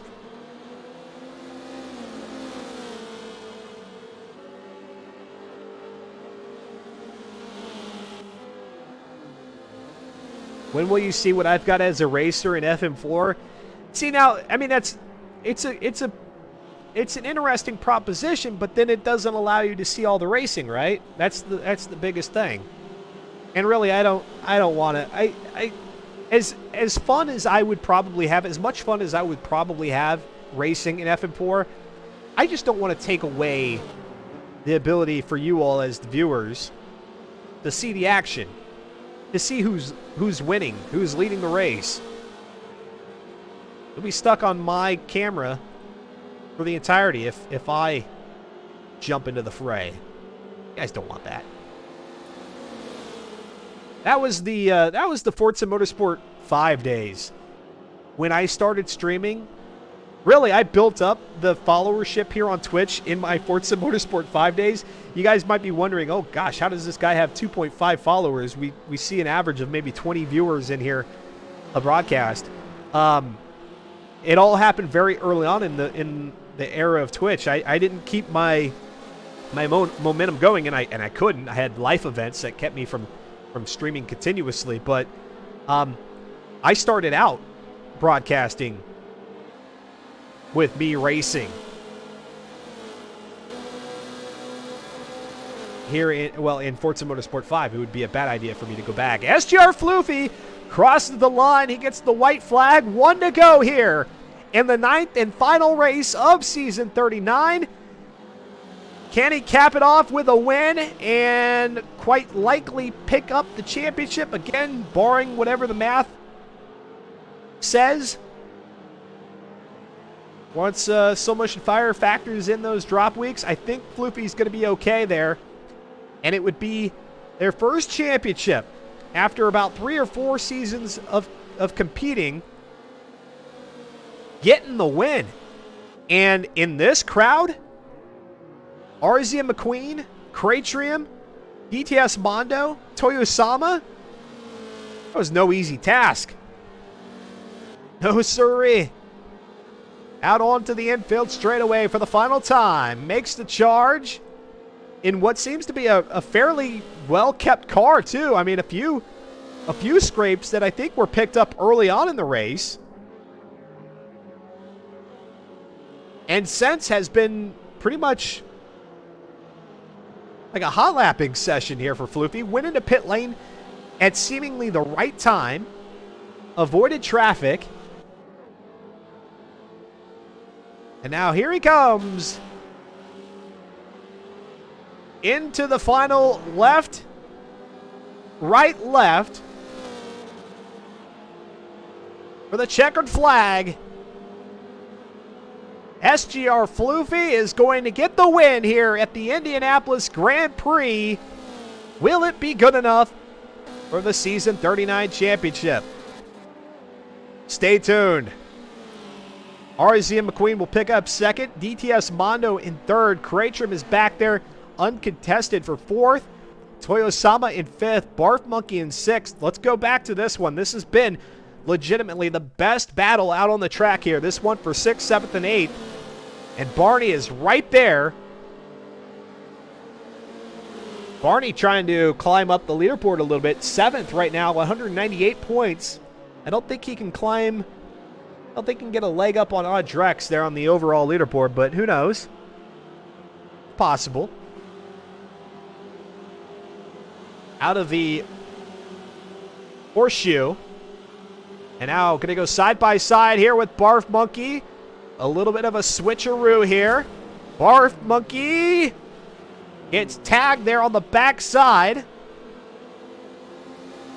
Through the chicane, if Barney can line it up nicely and carry a little bit more speed and maybe make use of the slipstream, can he do it? Top on board. He looks out. Coming up to the line. Barf Monkey's going to block a little bit. Puts the squeeze, and Barf Monkey finishes in 6th. Barney in 7th. Drex will be 8th. Slipstream in 9th. And Kuda in 10th position. I'm going to take note of where everybody finished here in this race. We'll chat with some of our drivers now that season 39 has come to an end. And we'll talk about what's to come here on X-Venture over the next week. The next week is going to be some very, very exciting stuff here on the channel. Don't miss it. We're going to run some ads. It supports the channel, and it'll allow folks who maybe are joining us a little bit later on to hop right into the driver spotlight interviews and not have to deal with those pre-rolls. So if you're not a subscriber and you can just hang out through those 3 minutes, it would be greatly appreciated. I'm Dustin Moore. You were watching season 39, the finale, Forza Spec Racing Series, here live on Twitch TV.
Welcome back to X-Venture live on Twitch TV as season 39 has come to an end. Just like that. I know 5 weeks seems long on paper, but really we just zip right through the season. 5 Tuesdays and we're done. Dunsky. SGR Floofy picks up the win out at the Indianapolis Grand Prix, and unless the math says otherwise, SGR Floofy looks to be our season 39 champion. Their first championship here in the Forza Spec Racing Series, and would pick the vehicle for season 30. No, not 30 anything. Season 40. Season 40. Let's go ahead and bring into the driver's spotlight Barney, who you guys had the best battle there. Sixth position, you, Barf Monkey. You had Audrex and Slipstream in your guys' rearview mirror. You were just short of sixth position there on the front straightaway there on that final lap, but I think you got to be pretty happy with the way things finished here in season 39. Yeah, I'm plenty happy. I was setting really good times. I think at a point I was looking at a fifth place. I think Toya had a small issue. But yeah, that battle for six was really intense. I don't know if you saw me in the Discord, but I said I was absolutely shaking at the time I passed the line.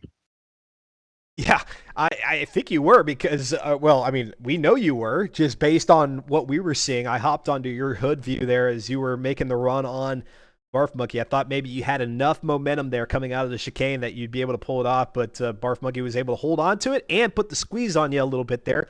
Some very sportsmanlike blocking and what's well within reason there for Barf Monkey to pull off. Very close race.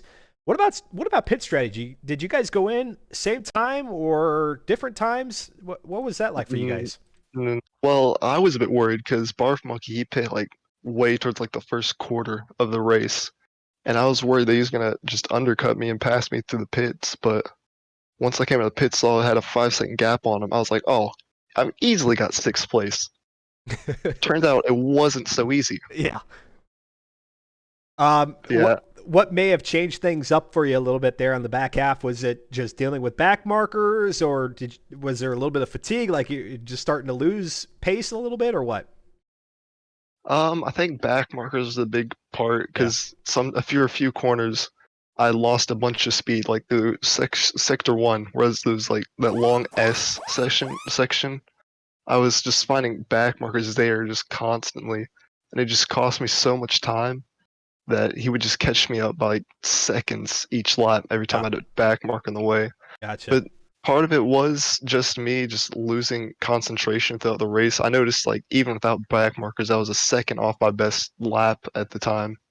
So it was a combination of back markers and just losing concentration. Something you gotta be mindful of here in the Forza Spec Racing Series. It's not going to come easy with the variety of skill out there on the track. These things happen. Ovation and the Goose Gang dropping in here with the raid. Thank you so much there, Ovation, and welcome Real Rollman, Big Merm, and anybody else who might be coming over from Ovation's channel. Thank you so much, and thanks for the follow there, Real Rollman.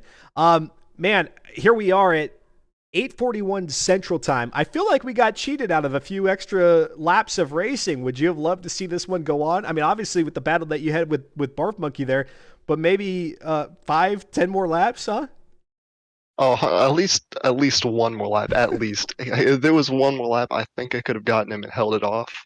But yeah, I was really hoping for more laps, Yeah. or one less lap, because either way that would have been sixth place for me.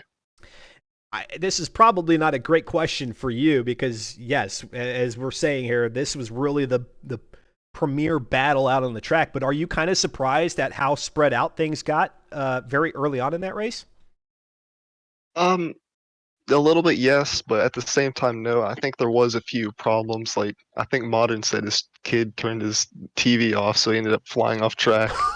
I think Fear said he's tapped the wall and got damaged. So at a point that I'm not that surprised because of how one mistake can really just ruin your race. And with the early mistakes in the beginning, I'm really not surprised about that. Yeah, yeah.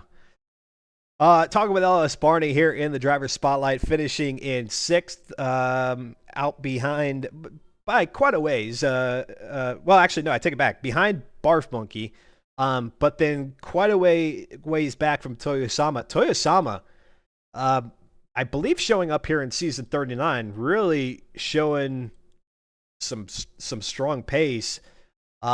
Do you think maybe you've got it in you to challenge him here, maybe going into season 40, or maybe a little bit different levels here?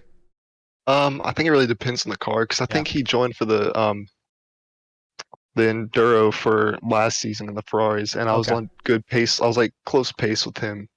But I think in these cars, he's got a bit more pace than I do. I'm not the best when it comes to lower class cars. Hmm.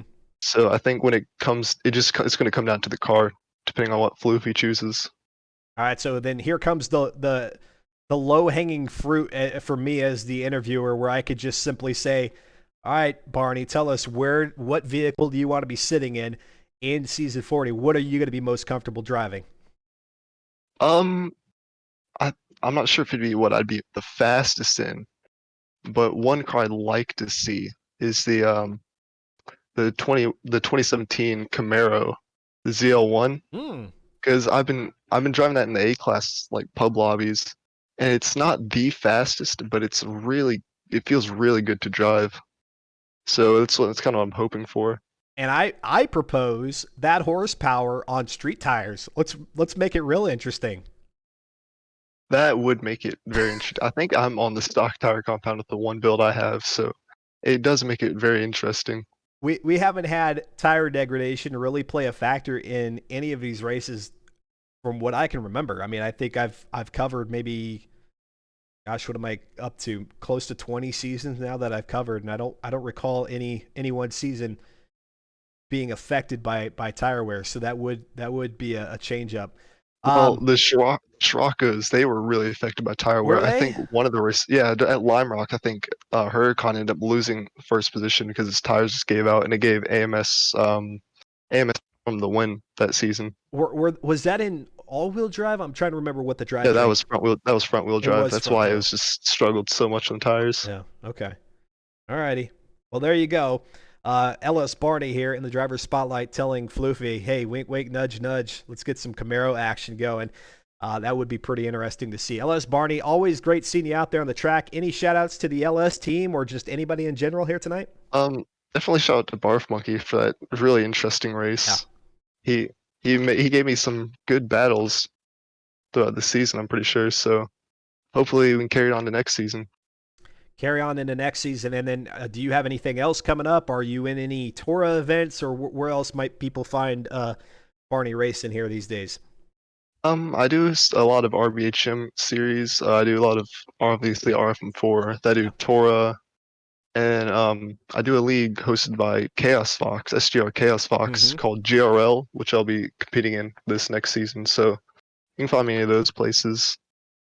Very cool. You guys find LS Barney on the so. Where can people find you if they're interested in any of those that you just mentioned? Where might they be able to find you and ask some questions?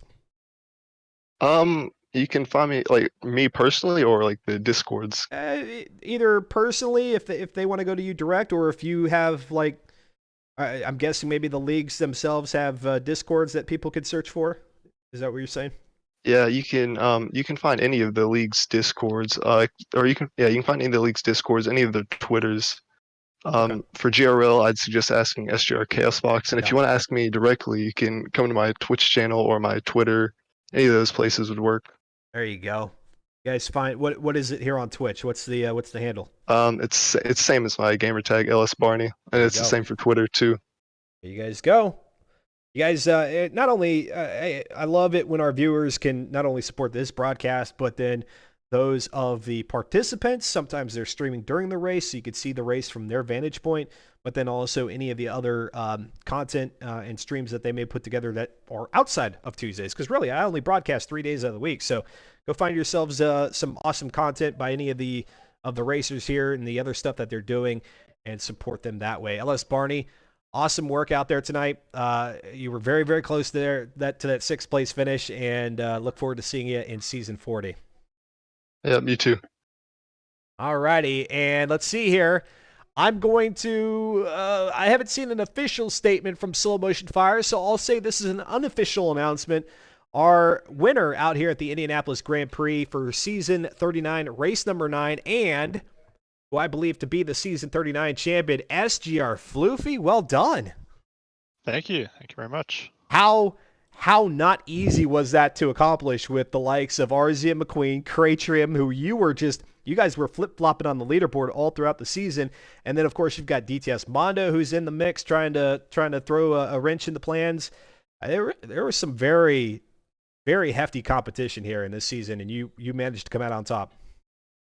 It was really tight, especially this race. I was a little bit nervous about the track, not a fan of the bumps, so I was really pushing the whole time just to try and get whatever gap I could. So very close season, which makes it more satisfying to win, to be honest. But really good competition with all those guys.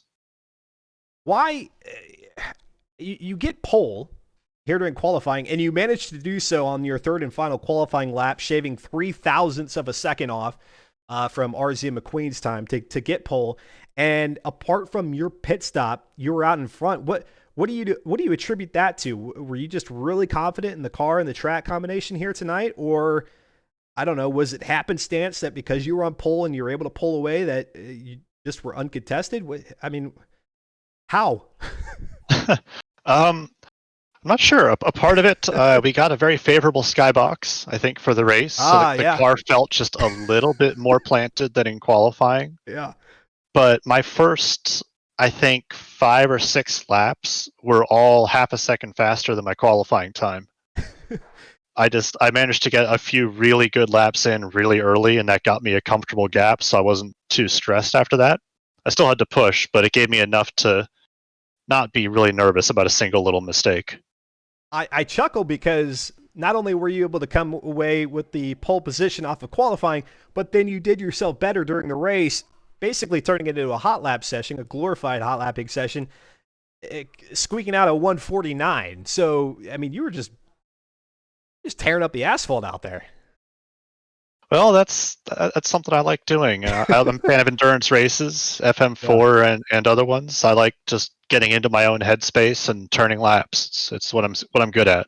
Okay. Would you have? I'm guessing any true competitor, whether it be real life sports of any kind, and then even virtual, you may have loved to have seen McQueen be in it to win it here and be able to take that from him. I say legitimately. I mean, you did so legitimately here in season 39, but of course, 2 no-shows for him took him out of contention for the championship. Maybe it would have been nice to have a second driver to hold off here in this one, or no? Yeah, I think you're bang on there. It's always nice to have the competition, but at the same time, coming out on top feels good too. Yeah. So, no, it was good to have him here in this last race, even if he did make me sweat a bit, especially for pole position, knowing how close it was on points between me and Cratrium.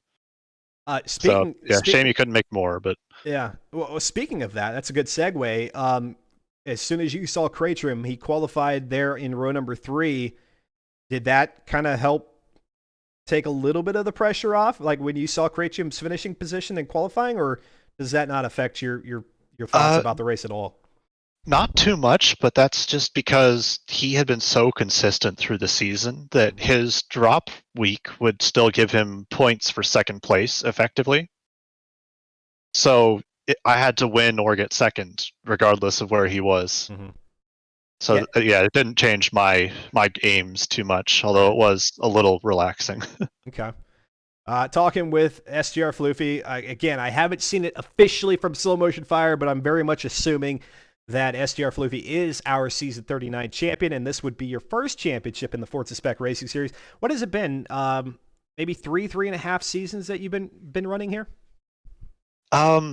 Well, technically I have won before, but I had a name change from back then. Oh, well, please do tell. Back in season 8, a long time ago. Well, I won a season.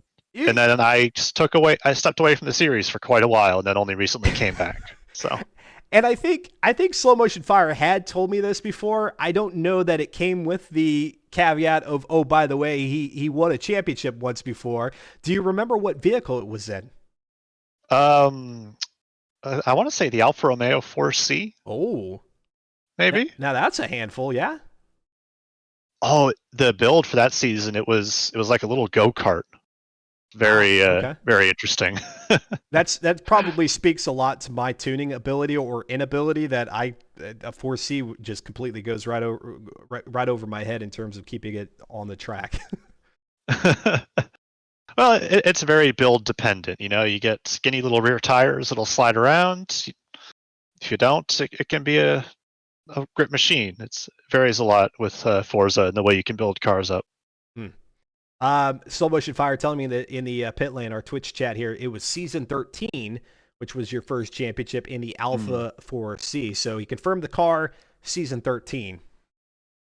Sounds about right. It was quite a while ago. Yeah, I wasn't around for quite some time between then and now. All right. So my whole hyping of the storyline, the battle of two different cities or drivers, if you will, with Craytrim, how many victories he has, and now you've got 2 to your name. It's actually quite remarkable. And yes, you've been out for a little bit. You took a hiatus from FM4, but man, it's still pretty impressive. Craytrim, or C-Tom as he was known back then, almost a 10th championship here in season 39. Oh yeah, and I've raced with him before in some other series as well. He's always a quick driver. He's always there, and funnily enough, he's always silent in the voice chat. So we like to call him a machine, just cranking away. Like this season, the second place finishes. It was incredible consistency. Like a focused, unfazed warrior out on the track here. We don't get to chat with him much, if ever, and he just goes out there and does his thing. All right, so Wisemitten here in the chat saying next car I hope comes with a V8. Slow Motion Fire, he's not done it before, but I won't put it past him to do it here. Could jump in and rip you off the mic, but hey, any hints about what direction you're going to go with the car for season 40? I'm gonna play it pretty close to my chest for now. I think some people will be happy and some very much may not. But I know that there's a wide range of car preferences in FM4, so that doesn't really tell people too much. Yeah, I was going to say, everybody tells me that at the end of the season, so you're not giving me anything unique here. You're just like any of the other champions at this point. Yeah, I'm a big fan of the car personally. I've never had a chance to really race it in a series in, I think, any Forza game. I've had Forzas all the way back to Forza 1. So it's going to be nice to have a chance to race the car, and I think it'll sound pretty good. Any hint of like what division in Forza 7 it's in or anything like that? Oh, no, I want people to be really struggling when Slow Motion Fire gets his teaser pictures out. They're getting too good at it. Well, give me this much. Are we looking at the low end of the PI spectrum, or are you thinking a little bit higher up? It might be a little higher up. I was telling some of the guys in the race today, I prefer prototype cars in Forza. That's sort of my specialty, if you will. So, okay, yeah, it might reflect my preferences in that sense, but obviously it's not going to be that fast. That's not a FM4 car. Slow Motion Fire is staring daggers at me as I ask these questions. All right. Well, Floofy, awesome chatting with you. You might be the first driver who I've ever heard say that you attribute a little bit of the victory here tonight on the skybox. That I can appreciate because somebody who's not a fan of the cobweb afternoon-like look that typically looms over the races here in FM7. It was awesome to get some sunny skies there. You did well. Any shout-outs here tonight to maybe to the SGR team or just anybody? Well, I promised everyone during the race, shout out to the Skybox. I said I'd do that. I'm going to do it. All my shout outs is to the Skybox and Forza for giving us a nice random sunny day. Yeah, other than that, I think to McQueen and Craytrim, and I think also Mondo a bit, it's always better to have a competitive season. They definitely brought that. All right, to the Turn 10 developer who captured the partly cloudy sky for the Indianapolis Grand Prix, SGR Floofy tips his hat at you. There you go. SGR Floofy. Actually, last question for you. Will we see you in Season 40? I know you got to pick the car, but will you be out there on the track? I do plan on it. one of my reasons I couldn't do so many seasons was a work schedule thing. I'm West Coast, so it was hard to get home in time. But working from home, that hasn't been a problem, so I should be there. Nice. Alrighty, Floofy. Well, enjoy the bragging rights here over the next few weeks. We look forward to seeing what the car is, and then we'll see you out the track maybe 3-4 weeks out from now. Looking forward to it. Alrighty, there we go. SGR Floofy, who seems to be our season 39 champion. Slow Motion Fire hasn't jumped into the chat, adding me and saying, "Hey, Dustin, no, you got it wrong. The math works out in Kraitchum's favor." So I think SGR Floofy is the champion. Ovation, I see you waiting patiently there in the queue here for the driver's spotlight. I saw you earlier on before we got going here in the X Venture broadcast. You were doing a little bit of practice out at the Indianapolis Grand Prix. Are you thrilled to be saying goodbye to the Mazda Miata, or maybe was that season over too soon? It's so bittersweet. I enjoyed the car towards the last few seasons or the last few rounds. Like the first 2 rounds, I was just like trying to figure the car out and just get used to it. By like the 3rd and 4th round, I was like, okay, like I'm getting the hang of the car. Yeah. And now I'm just like, now we gotta get another car. So I like the Miata now. I think I might actually try to use this in some of the online races to see how it pans out. That is kind of one of the cool things here about the Forza Spec Racing Series. A lot of the events that I used to host, I would throw out oddball performance index numbers for folks to have to match up with in terms of their tuning and upgrading. FM4, they go the direction of, hey, yes, we're going to max out the PI for whatever class it is that we're in. So, yeah, it's very viable to take these cars out to multiplayer. I think the one that stands out most where a lot of folks said, hey, the V8 Vantage that we had maybe about 10, 12 seasons ago ended up being a real hoot out there. Ovation, I think you continued with your wheel and pedal setup here in the actual race, right? Yes. That's your thing. Yes, it is. Actually, I was talking to everybody about it, but June, like I think the first week in June will be a full year that I've been on the wheel. Nice. And I like it. I enjoy it. It's been a learning process, but yeah, I can attest to that, having gone through that myself. Is it the kind of the immersion that you enjoy out of it? Do you feel like you're more competitive, or even if you are a little bit less competitive, do you just like being able to go through the motions with the shifter and steering the wheel? What is it about it that has convinced you that this is the way to go? The immersion. Yeah. It feels as real as it can feel on a sim, but like I've tried, even after I went a couple of months with the wheel, I went back to the controller and it was a bad time. So I was like, nope, the wheel is it. The wheel is it, he says. Well, you were telling us a little bit earlier on there in the Twitch chat, the pit lane as I call it, that this track was bumpy, and that might be one of the disadvantages of being on wheel, is that you feel those bumps a little bit more. What part of the track, if it wasn't all of it, that was really kind of giving you a hard time here tonight? The exit, that last turn, because you want to come through, or at least I did. I wanted to come through full throttle, and most of the time I did, but I haven't really. This is my first time actually doing like simulation racing. So we got to like lap 17 and 18, and I started actually like feeling the tires give away. So there was a couple of times I almost hit the wall. So yeah, the last corner was my trouble spot. Yeah, I mean, even if you were going in the clockwise fashion out there on the track, which is the typical route for the Grand Prix circuit, that first chicane, or in this case on the reverse, the last chicane, that one is always tricky for me. Speaking with Ovation here in the driver's spotlight, you finished behind Slow out in front of Fox Jason D.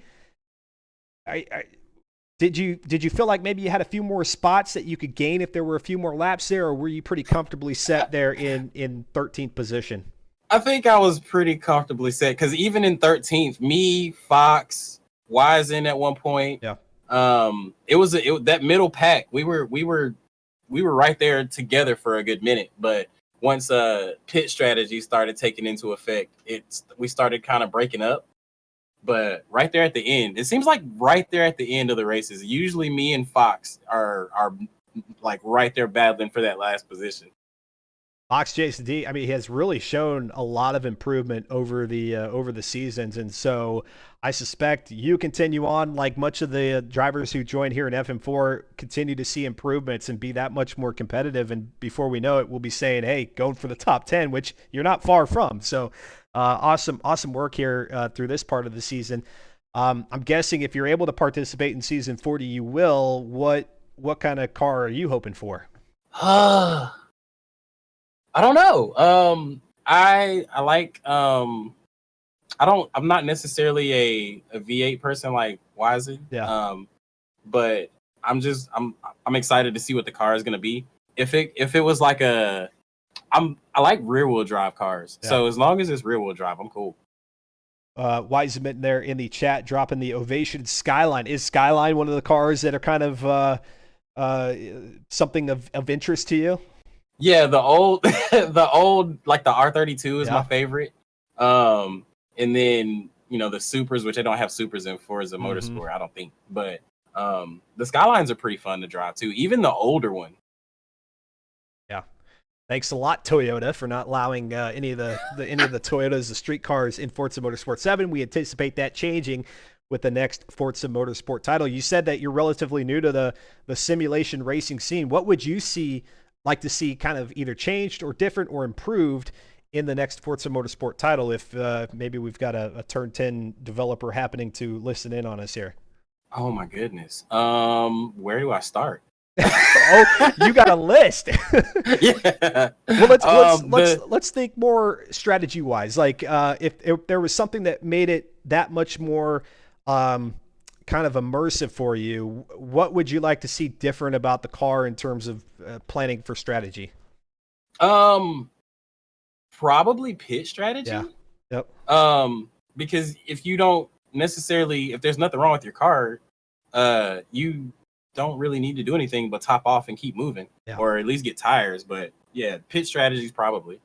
Are you somebody who's an advocate for or against controlling your own car in pit lane? I probably would I like to control everything. Yeah. My OCD is like that. But yeah, I would like to control more in the pit zone. It's needed. It's always kind of awkward that handing off of the car to the AI at the entry point and then of course waiting for them to relinquish control back to you on the exit. I get it, making the cars ghosted in pit lane makes sense, but man, yeah, if we could drive to our own stall, I think that would be that much more interesting, and it would really change up kind of the pit stops won't all be the same, because as it stands right now, it basically takes the same amount of time for every car to go into pit lane, whereas if you made a mistake driving yourself, hey, that's something that you'll have to make up during the race. Right. And then sometimes I've noticed with I don't know if anybody else on the wheel notices it, but like when you get to the exit, it doesn't give you the control of your car until right at that moment. Right. So you grind gears not knowing what gear that you're supposed to be in sometimes, and you end up right back in the pits. Yep. All right, Ovation. Hey, awesome chatting with you. I got to ask, what the Goose Gang? What's the story behind it? Gotta know.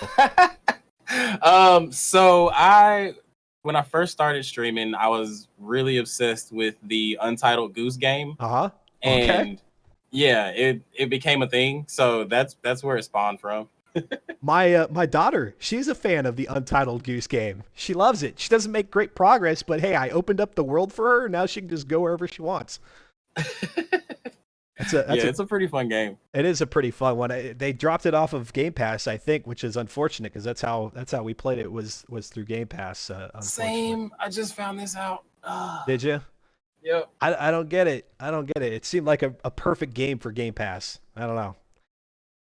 Yeah, it did. Okay, Ovation. So that's it, but I'll let you go ahead and throw some shout outs out there. And then also, I mentioned it. I saw your stream before we got going here on Xventure. I love the setup that you have. You got the camera on yourself and the wheel, and then, of course, on the pedals too. But throw it out there. Where can folks find you, and what shout outs do you got here tonight? Of course, I have to shout out Wizen and the Goose Gang for coming through and hanging out and motivating me as much as they have. Slow and the gang here, they are very, very wonderful to race with. I enjoy it. I didn't know how I was going to enjoy it, but I'm thoroughly enthused and want to come back next season. Awesome. And okay, so I always find a way to ask one more question then. And so as a newcomer here, and especially one who's just now like kind of realizing this, the way things are and kind of the sim racing side of things, what would you say to anybody who's like, yeah, you know what, this looks pretty cool. I don't think I have the skill to compete, but I would be interested in racing. What would you say to them? I would say just do it. Because even when I started, when we first submitted the registration, I was like, I am gonna be last every race. But you learn a lot, and just by being on the track with faster people. So I would say just do it. Just don't even think about it. Just do it and have fun doing it. Awesome. Ovation. Hey, thanks for, speaking of just doing it, thanks for not only running here in FM4, but then jumping into the driver's spotlight. It's always wonderful to talk to some of the newer names and faces here in FM4, and wish you the best here over the next 3-4 weeks, whatever it is, until we get to season 40. Thanks. All righty. Let's go ahead. Let's see who's in there next. Slow Motion Fire. Slow Motion Fire, I feel like you've cheated us out of 30 minutes of racing, so I've had to make up for it with some extra long interviews. What do you have to say for yourself, sir? It was a good, clean race. How does it work here for these final races? They're obviously longer than the first 4 weeks of racing, where we've got 2 events. Do you guys gauge it based on mileage, or what do you guys use to determine the number of laps here for the finale? For quite a few seasons now, we've been trying to set the race length at roughly 75 minutes. Okay. And that's just kind of an arbitrary distance that we settled on. That's probably like a safe value when you start to factor in things like the server disconnects and all that. Speaking of which, things seem to have gone really well here in season 39, all considering the fact that at times Foontang had to kind of take over in terms of hosting duties.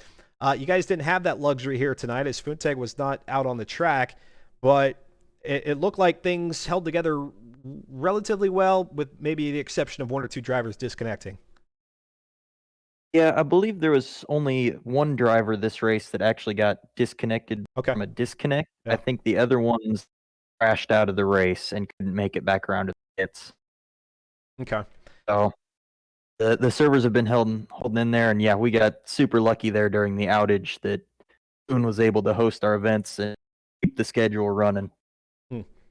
Yeah, big shout out to Foontang, who, like I just said, wasn't racing here tonight, but clearly has stepped up and lended his hosting ability, and had to do so on pretty short notice in one of those weeks. So well done there by Foontang.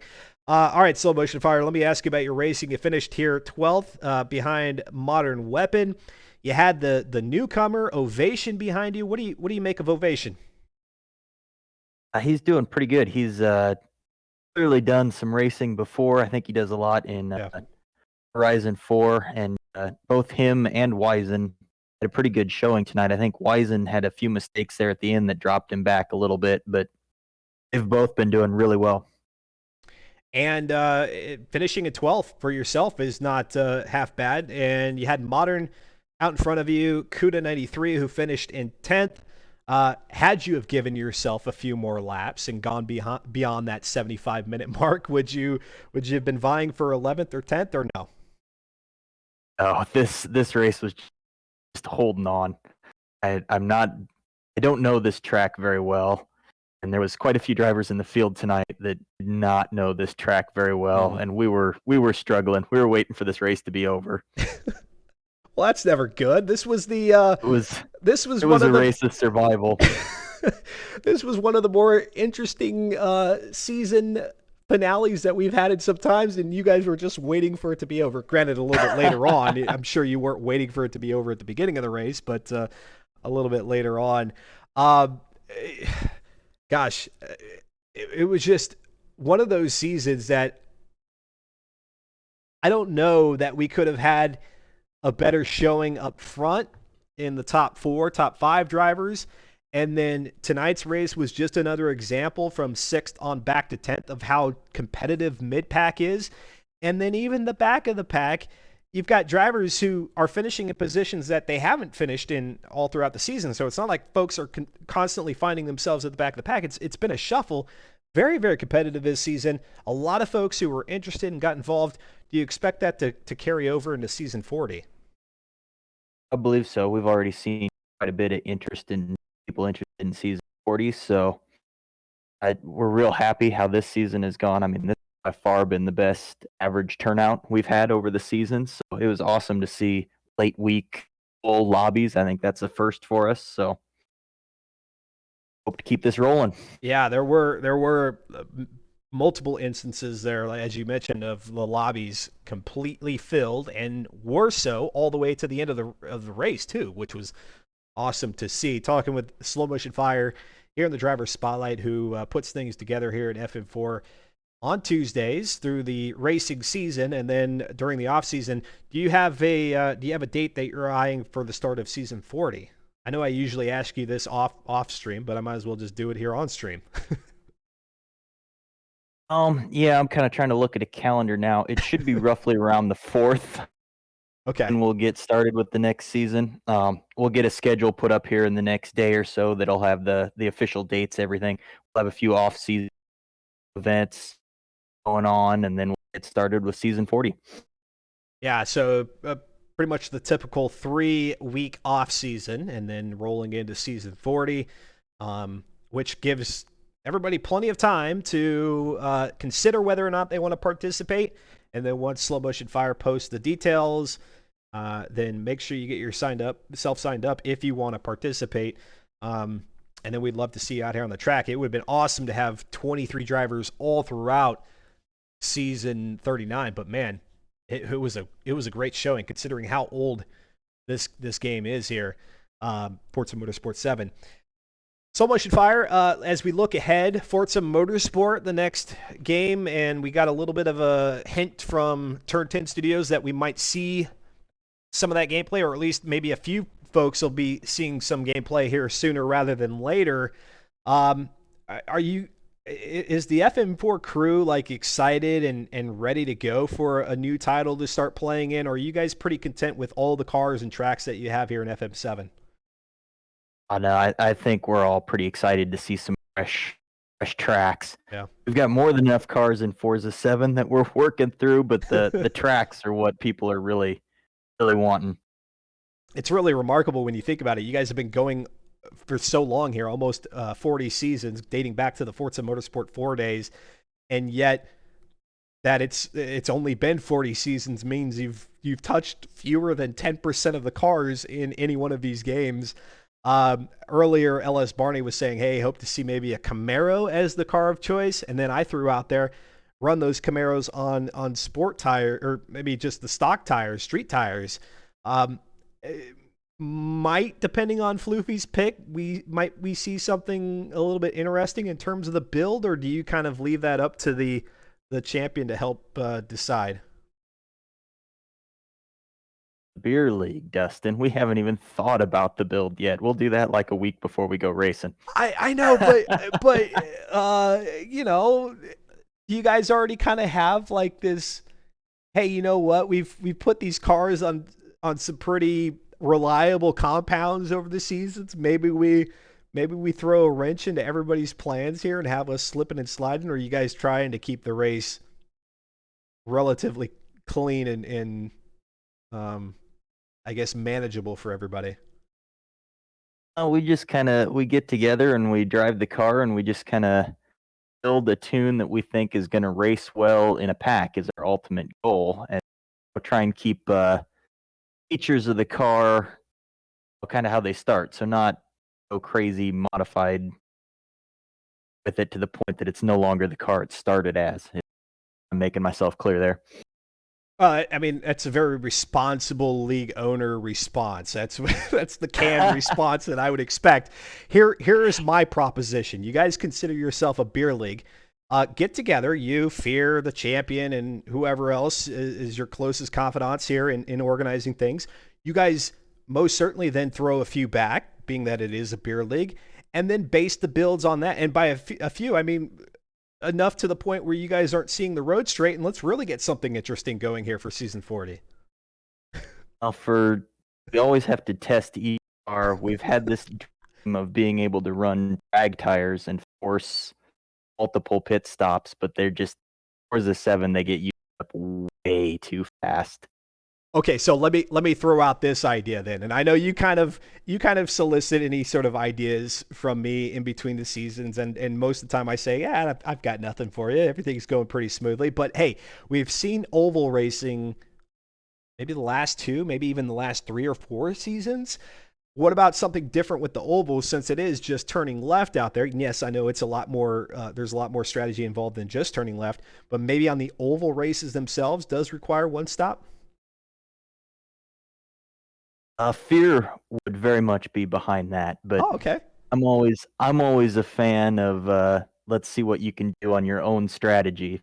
Make fuel saving or a tire saving strategy work, which I think makes for more interesting races. We've seen pickups and stuff where it's come down to last lap, somebody runs out of fuel and a completely different finish than you were expecting. Yeah. Okay. Just throwing it out there and knowing that I would have Fear's support on that. That one makes me at least feel good. Whether it happens or not, I don't care. As if somebody's an advocate for it, I'm good. Wise admitting there. Fear will be happy you're on his side. He's always looking for somebody to argue with for him. Wise admitting saying Daytona time, and then Virus Thoughts following that up saying Daytona endurance. So well, that's all dependent on who guesses the car correctly and if they opt for that. And of course, depending on what that car is, driving D400 Miatas around Daytona wouldn't be all that exciting. But yeah, I hear you guys. Definitely. All right, Slow Motion Fire.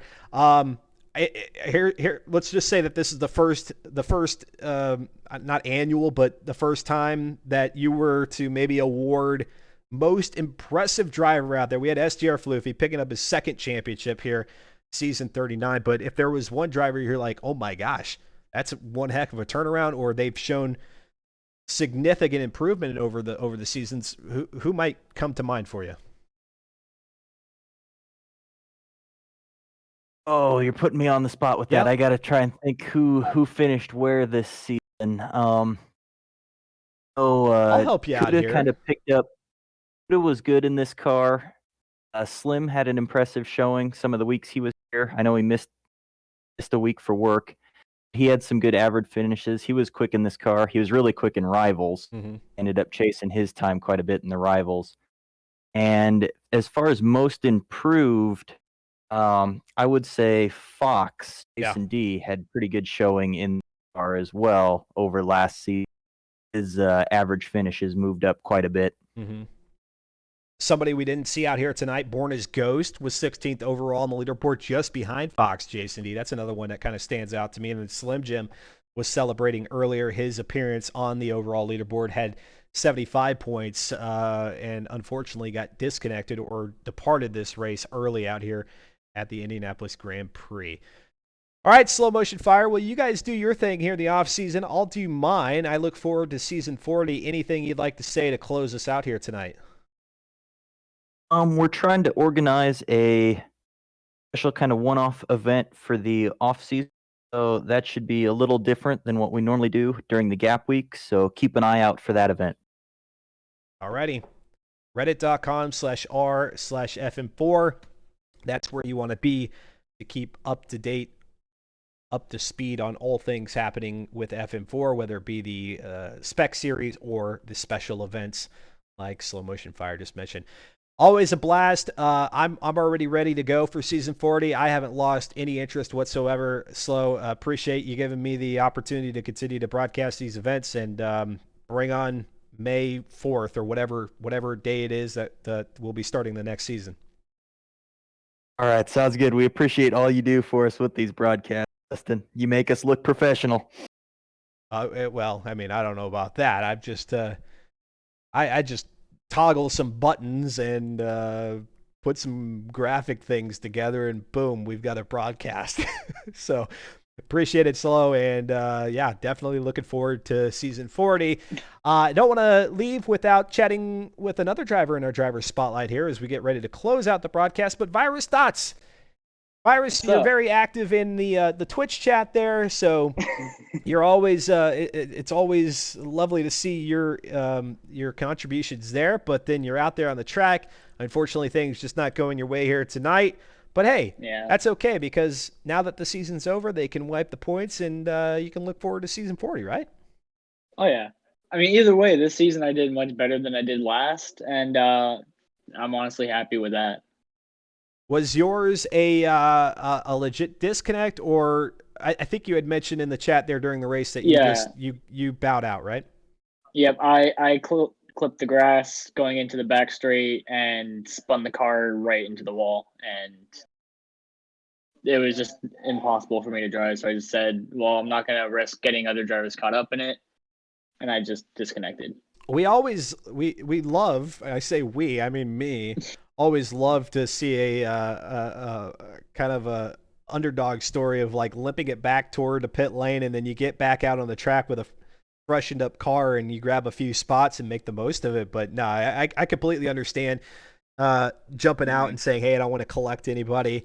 Yeah. What was probably your favorite race here in season 39? If I were to say my favorite race, probably Homestead. That was by far my personal best finish I've had in ever with this league. Mm-hmm. So goes from being 23rd constantly to finishing in 17th at Homestead. So that was a fun race. So are you essentially saying more ovals, please?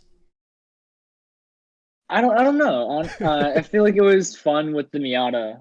Everything was a bit more balanced and it was the slower car, so it really enforced having to draft. And if you couldn't draft off of one or multiple people, you weren't getting anywhere within the pack. So I feel like that's what made it the most fun.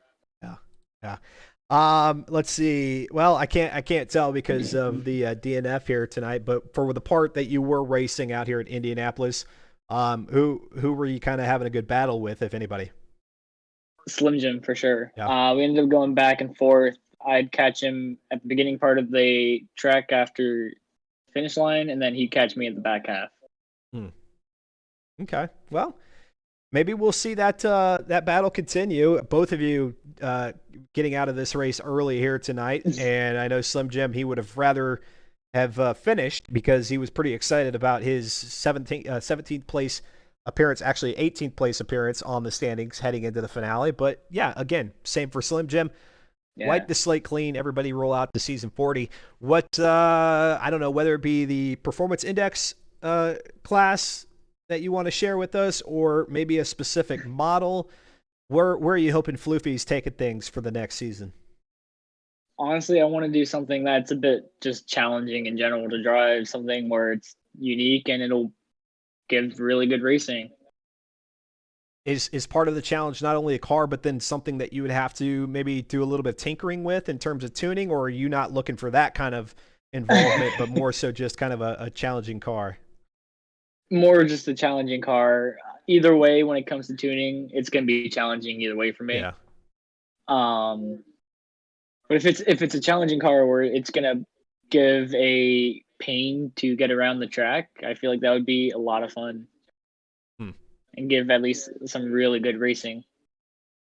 LS Barney threw out earlier the Camaro ZL1. Is that something of interest to you? So I'm gonna get a lot of hate for this, but I'm not a big Camaro guy. That's fine. It's not huge into Mopar, but Yeah. I would definitely say like a 97 something or something like that, like Civic Type R hatchback. Okay. There you go. Floofy, just another one. Another person to influence his decision. Yeah, I mean it's not like an incredibly hard car to drive. But once you get the car down, it's a really fun just slide the back end around and just power steer. Ovations with you. He says EK9. Hype. Yeah, it's a really fun car, and it looks amazing when going around the tracks, especially since you're always sliding that back end around to actually make it get around. Yeah.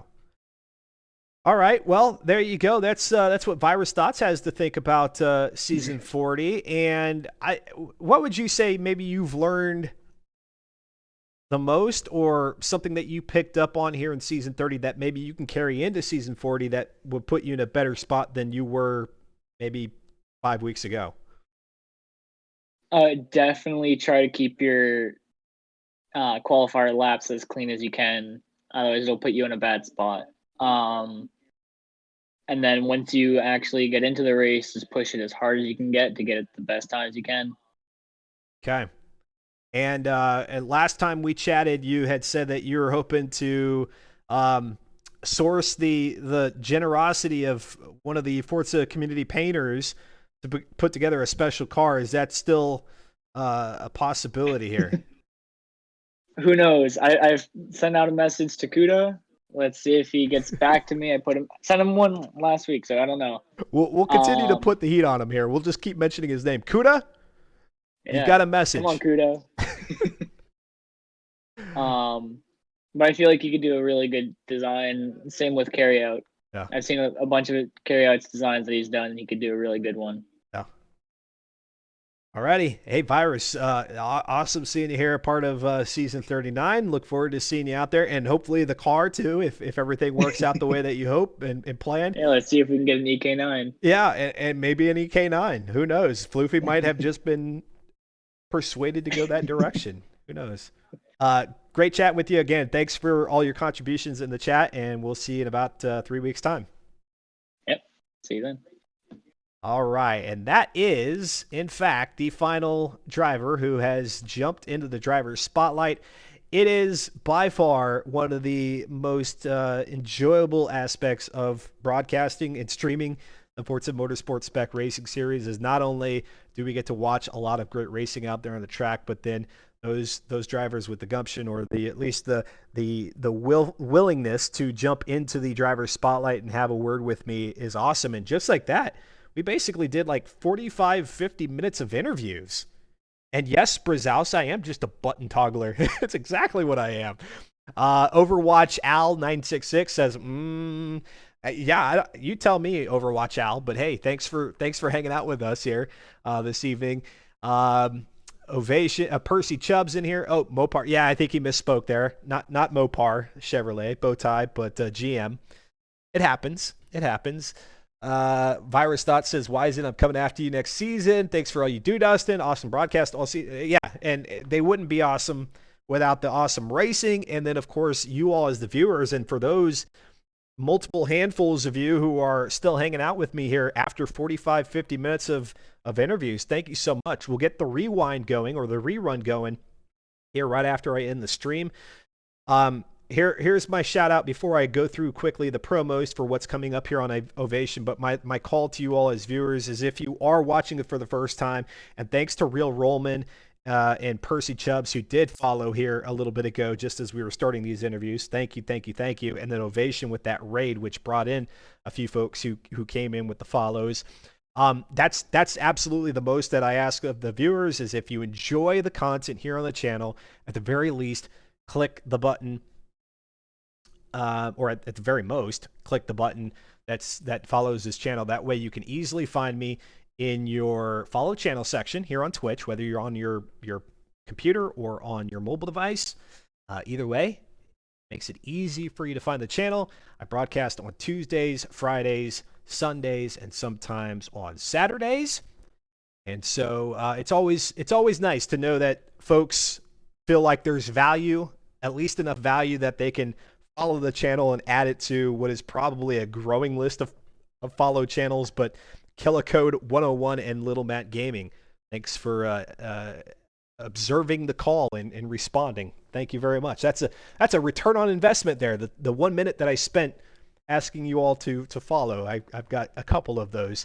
Thank you very much. And then what is above and beyond, but without the shadow of a doubt, supports the broadcast and allows me to increase or enhance the experience that you have here on Xventure, but then also allows me or enables me to have many of the giveaways that we do have here on Xventure. What I give back to you all, the community, because I don't pocket any of this. 100% of the proceeds after Twitch takes their cut is reinvested back into the channel, because it gives me a chance to really give you all a way to take a little bit more back, get something a little bit more out of it. And we all have a good time in doing that. Little Matt, my apologies, Little Matt Gaming, thank you for the tier 1 right after the follow. Thank you so much. Enjoy the emotes, enjoy the ad-free viewing, and you get a multiplier there with the executables, which is very important, and I'll talk about that here in just a second. But yes, all of those proceeds, whether it be through the subscriptions, either Prime Gaming or through a paid sub, just like Little Matt had done, and then also watching the ads. So if you're not a subscriber to the channel, watching the ads, I only run them when there's not any action happening, and it's really just me taking a break.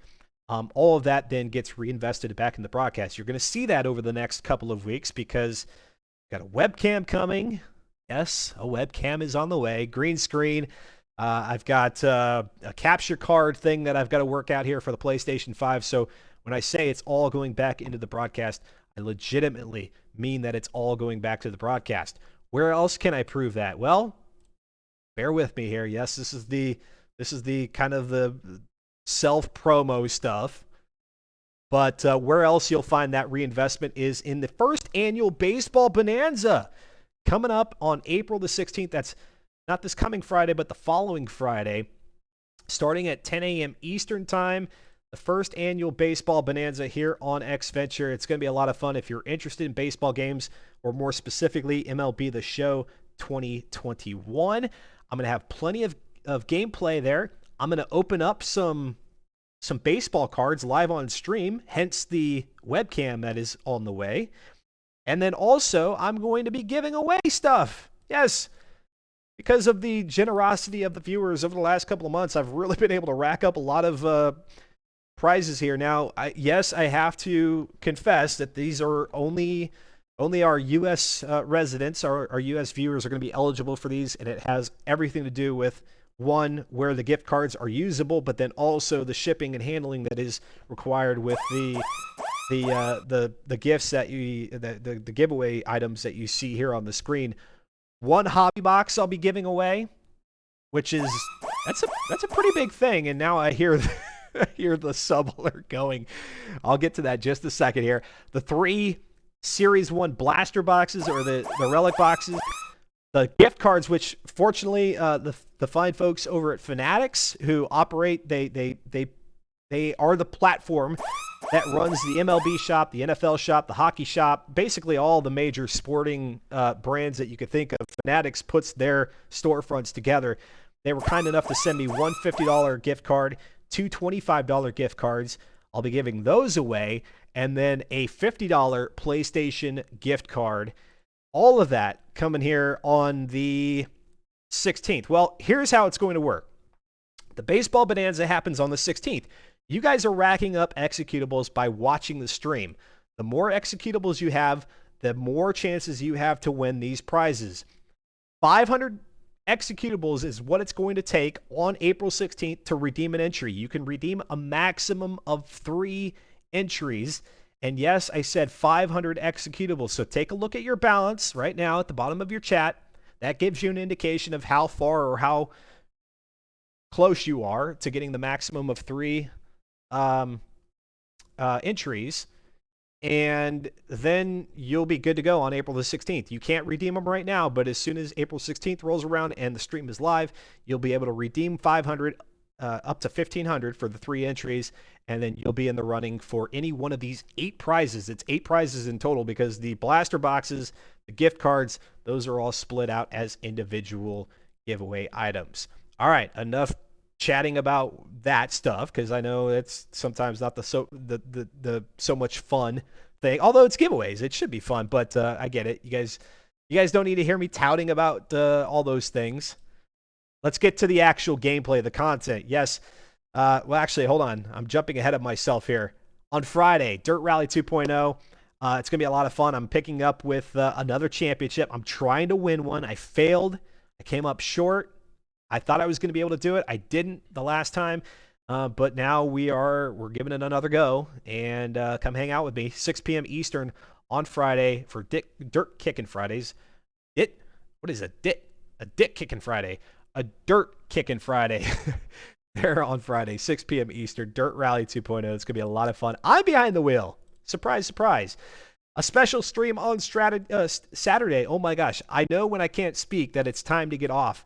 So I gotta wrap this one up here quickly. But on Saturday at 7 a.m. Eastern, I'll be going for 12 hours with the 12 hours of SnowRunner, picking up right where I left off back in March with the 24 hours of SnowRunner.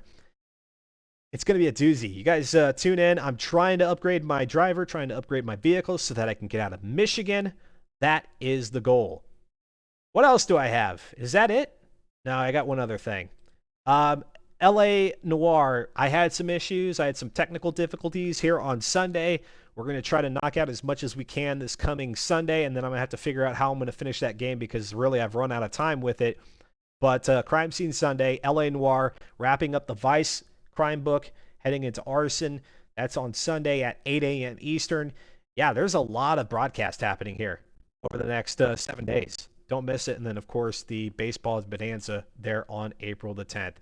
That does it for me. Like I said, way too much talking and very little sensical talking as the words aren't coming out the way that they should. Let me go ahead and give you all the channel points for those of you who predicted Floofy. There you go. See if you're any closer to redeeming the 1,500 for the 3 entries on April 16th. Let's see. SGR Floofy with the 5 gifted subs. Thank you very much, Floofy. Congrats to Mondo Racing, Wisen Mitten, T. Milius CA, Slim Jim 355, and Kuda 93 picking up those subs. And again, Little Matt Gaming with the tier 1 subscription. And then Fu Manchu with the follow. Thank you so much.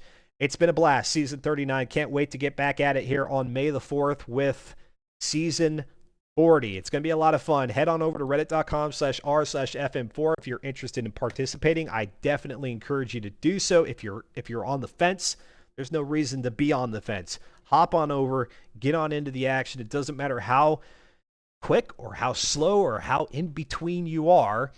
Find a driver out there that you compete closely with. Make the most of it. See yourself improve over time, and before you know it, we'll be rolling into the new Forza Motorsport title, and it's going to be a lot of fun. We're going to see really things blow up here on Xventure with the viewership and folks being interested in FM4. I can almost guarantee it. It's going to be awesome. So can't wait for that. Y'all have a great rest of the week. Hope to see you on Friday, maybe on Saturday for the 12 hours of SnowRunner, maybe on Sunday, or back here this Tuesday or next Tuesday at 8 p.m. Eastern, where we'll be playing some SnowRunner in lieu of the Forza Spec Racing Series being in their off season. Y'all take care. Stay happy. Stay healthy. If you get a chance to get that COVID shot, do. Yes, it may give you some side effects, but I promise you it'd be very well worth it. And hopefully we'll all be back to normal here sooner rather than later. Until I talk to you all again, take care. Adios and goodbye.